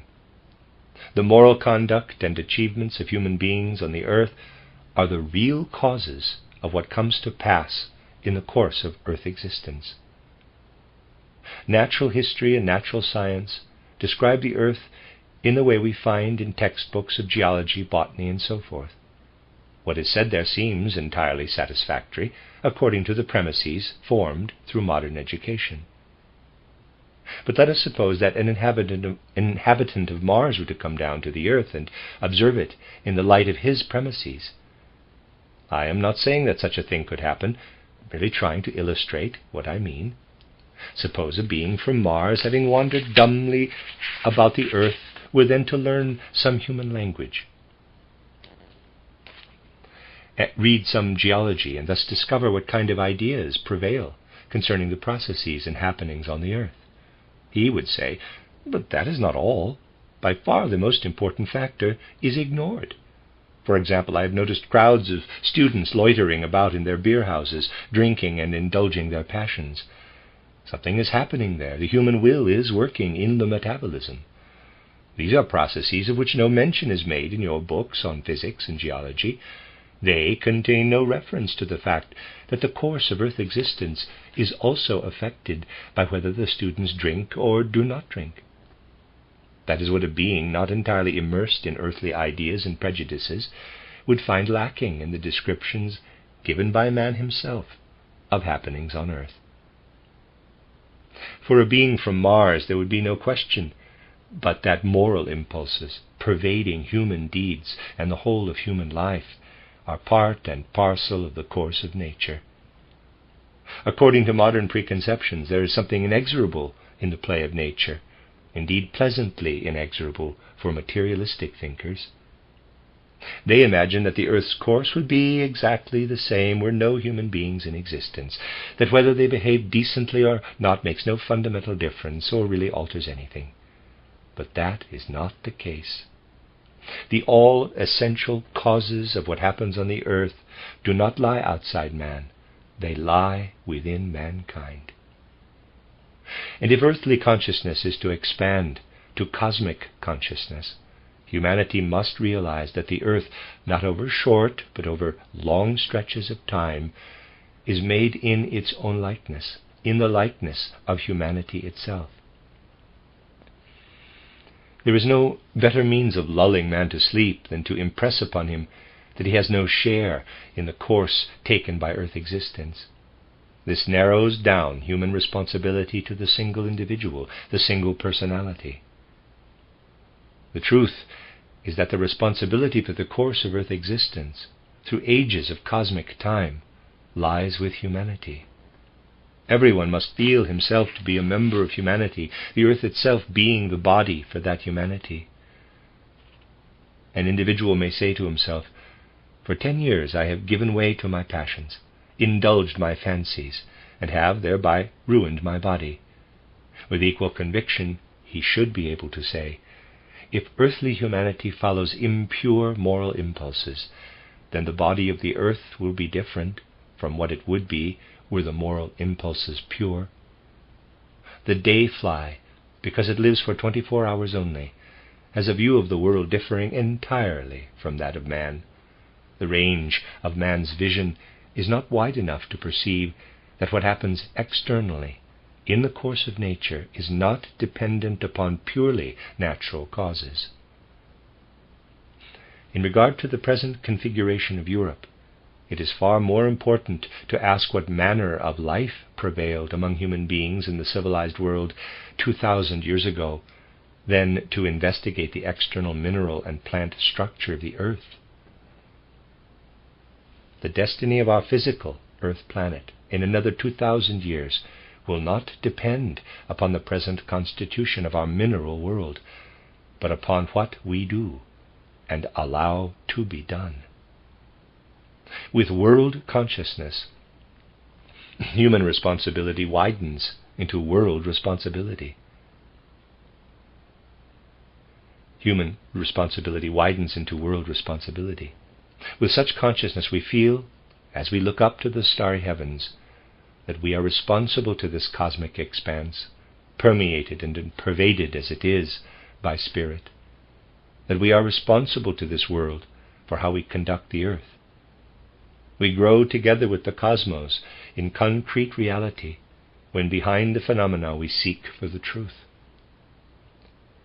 I so often tell you that we must learn to perceive the concrete realities of things, for the most part taught as abstractions today. Nothing much is accomplished by adopting Oriental traditions, such as the external world of the senses is Maya. We must go much deeper if we are to arrive at the truth.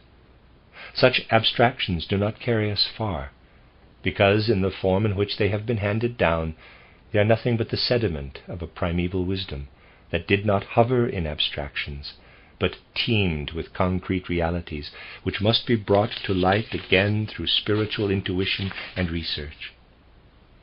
When you read in Oriental literature of Maya and of truth as its antithesis, do not imagine that what you read there today can be really intelligible to you.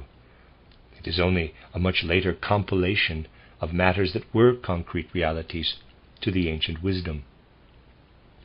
We must get back to these concrete realities.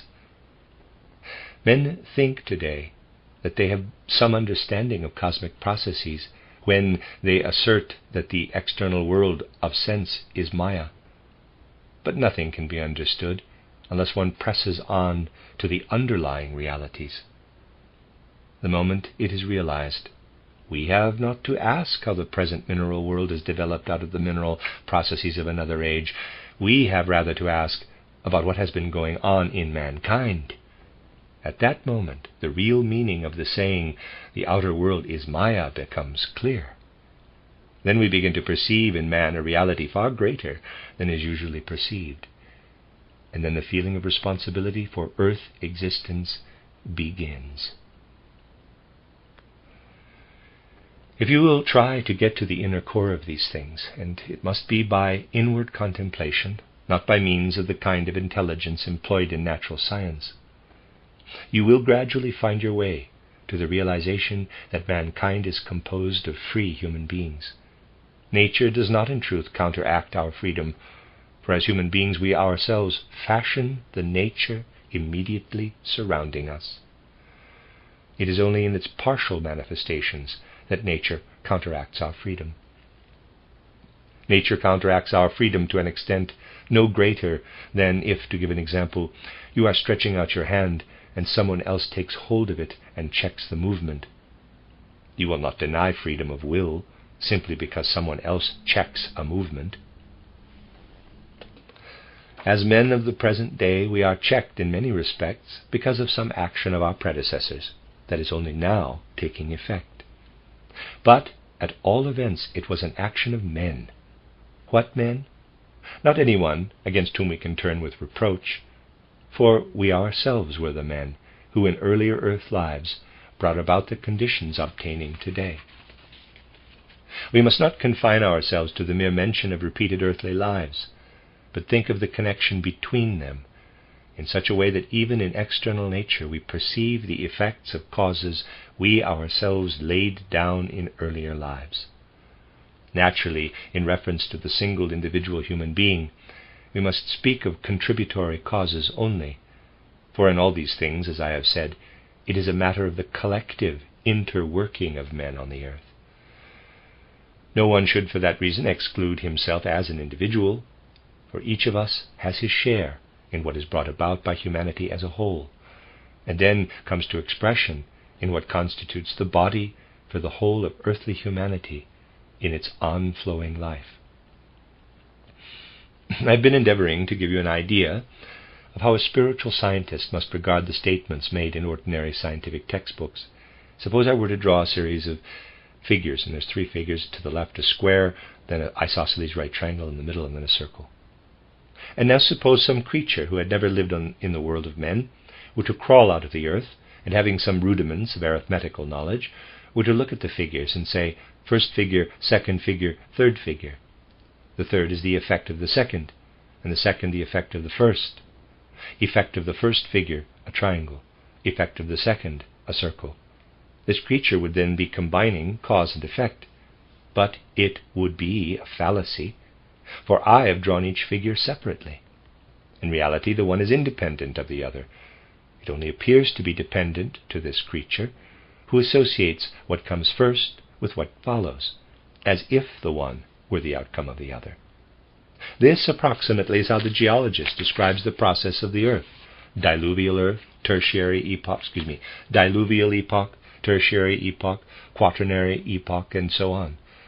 But this is no more true than the statement that the circle is the outcome, the effect of the triangle, or the triangle the effect of the rectangular figure.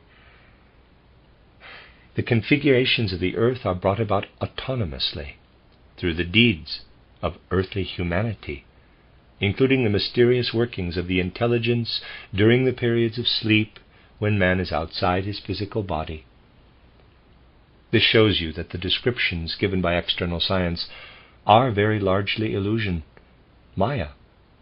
But merely to speak about Maya is of little account.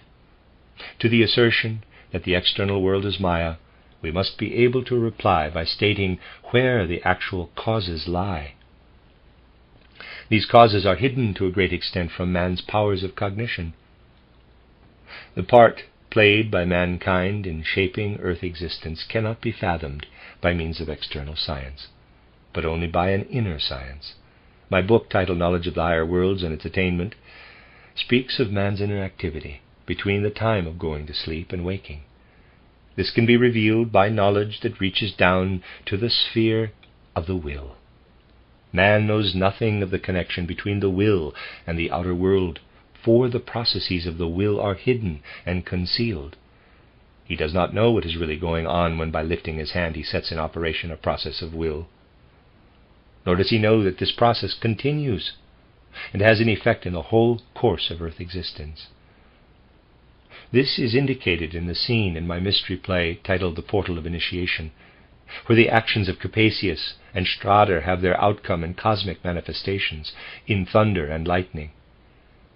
It is, of course, a pictorial representation, but the picture contains a deeper truth. It is not fantasy, but actual truth. For a fairly long period in evolution, truths of this kind have been voiced only by true poets, whose fantasy must always be perception of supersensible processes. This is very little understood by modern man, who likes to relegate poetry, indeed all art, to a place separate and apart from external reality. He feels relieved not to be asked to see in poetry anything more than fantasy. True poetry, true art, is of course no more than a reflection of supersensible truth, but a reflection it is. Even if the poet is not himself conscious of the supersensible happenings, if his soul is linked with the cosmos, if he has not been torn away from the cosmos by materialistic education, he gives utterances to supersensible truths, in spite of having to express them in pictures drawn from the world of sense. Many examples of this are contained in the second part of Goethe's Faust, where, as I have shown in the case of particular passages, the imagery has a direct relation with supersensible processes. Footnote: 28 lectures given in the year 1915, entitled, I'll give it the German a try, Geisteswissenschaftliche Erläuterungen zu Goethe's Faust. End of footnote. The development of art in recent centuries affords evidence of what I have been saying. Take any picture painted by no means very long ago, and you will find that, as a rule, landscape is given very secondary importance. The painting of landscape has come into prominence only since the last 3 to 5 centuries. Earlier than that, you will find that landscape takes second place. It is the world of man that is brought to the forefront, because the consciousness still survived that in regard to objective processes of earth existence, the world of man is much more important than the landscape, which is but the effect of the world of man. In the very birth of preference for landscape, there lies in the sphere of art the parallel phenomenon of the birth of the materialistic trend of mind, consisting in the belief that landscape and what it represents has an existence of its own, entirely apart from man. But the truth is quite the reverse. Were some inhabitant of Mars to come down to the Earth, he would certainly be able to see meaning in Leonardo da Vinci's Last Supper, but not in paintings of landscapes. He would see landscapes, including painted landscapes, and the whole configuration of the Earth quite differently, and with his particular organ of sense could not fathom their meaning. Please remember that I am saying these things merely in order to illustrate hypothetically what I want to convey. So you see, the saying, the external world is Maya, cannot be fully understood without entering into the concrete realities. But to do this, we must relate ourselves intimately with Earth existence as a whole, know ourselves to be an integral part of it. And then we must grasp the thought that there can be external and apparent realities which are not the truth, not the true realities. If you have a rose in your room, it is an apparent reality only, for the rose as it is in front of you there cannot be the reality. It can be true reality only while it is growing on the rose tree, united with the roots, which in turn are united with the earth. The earth, as described by the geologists, is as little a true reality as a plucked rose is a reality. Spiritual science endeavors never to halt at the untrue reality, but always to seek what must be added in order to have the whole true reality. The meager sense of reality prevailing in our present civilization expresses itself in the very fact that every external manifestation is taken as reality, but there is reality only in what lies before one as an integrated whole. The earth by itself, without man, is no more a true reality than the rose plucked from the rose tree. These things must be pondered and worked upon. They must not remain theories, but pass over into our feelings. We must feel ourselves members of the whole earth. It is of importance again and again to call up the thought, this finger on my hand has true reality only as long as it is part of my organism. If it is cut off, it no longer has true reality. Similarly, man has no true reality apart from the earth, nor has the earth without mankind. It is an unreal concept when the modern scientific investigator thinks, according to his premises, that Earth evolution would run the same course if humanity were not there.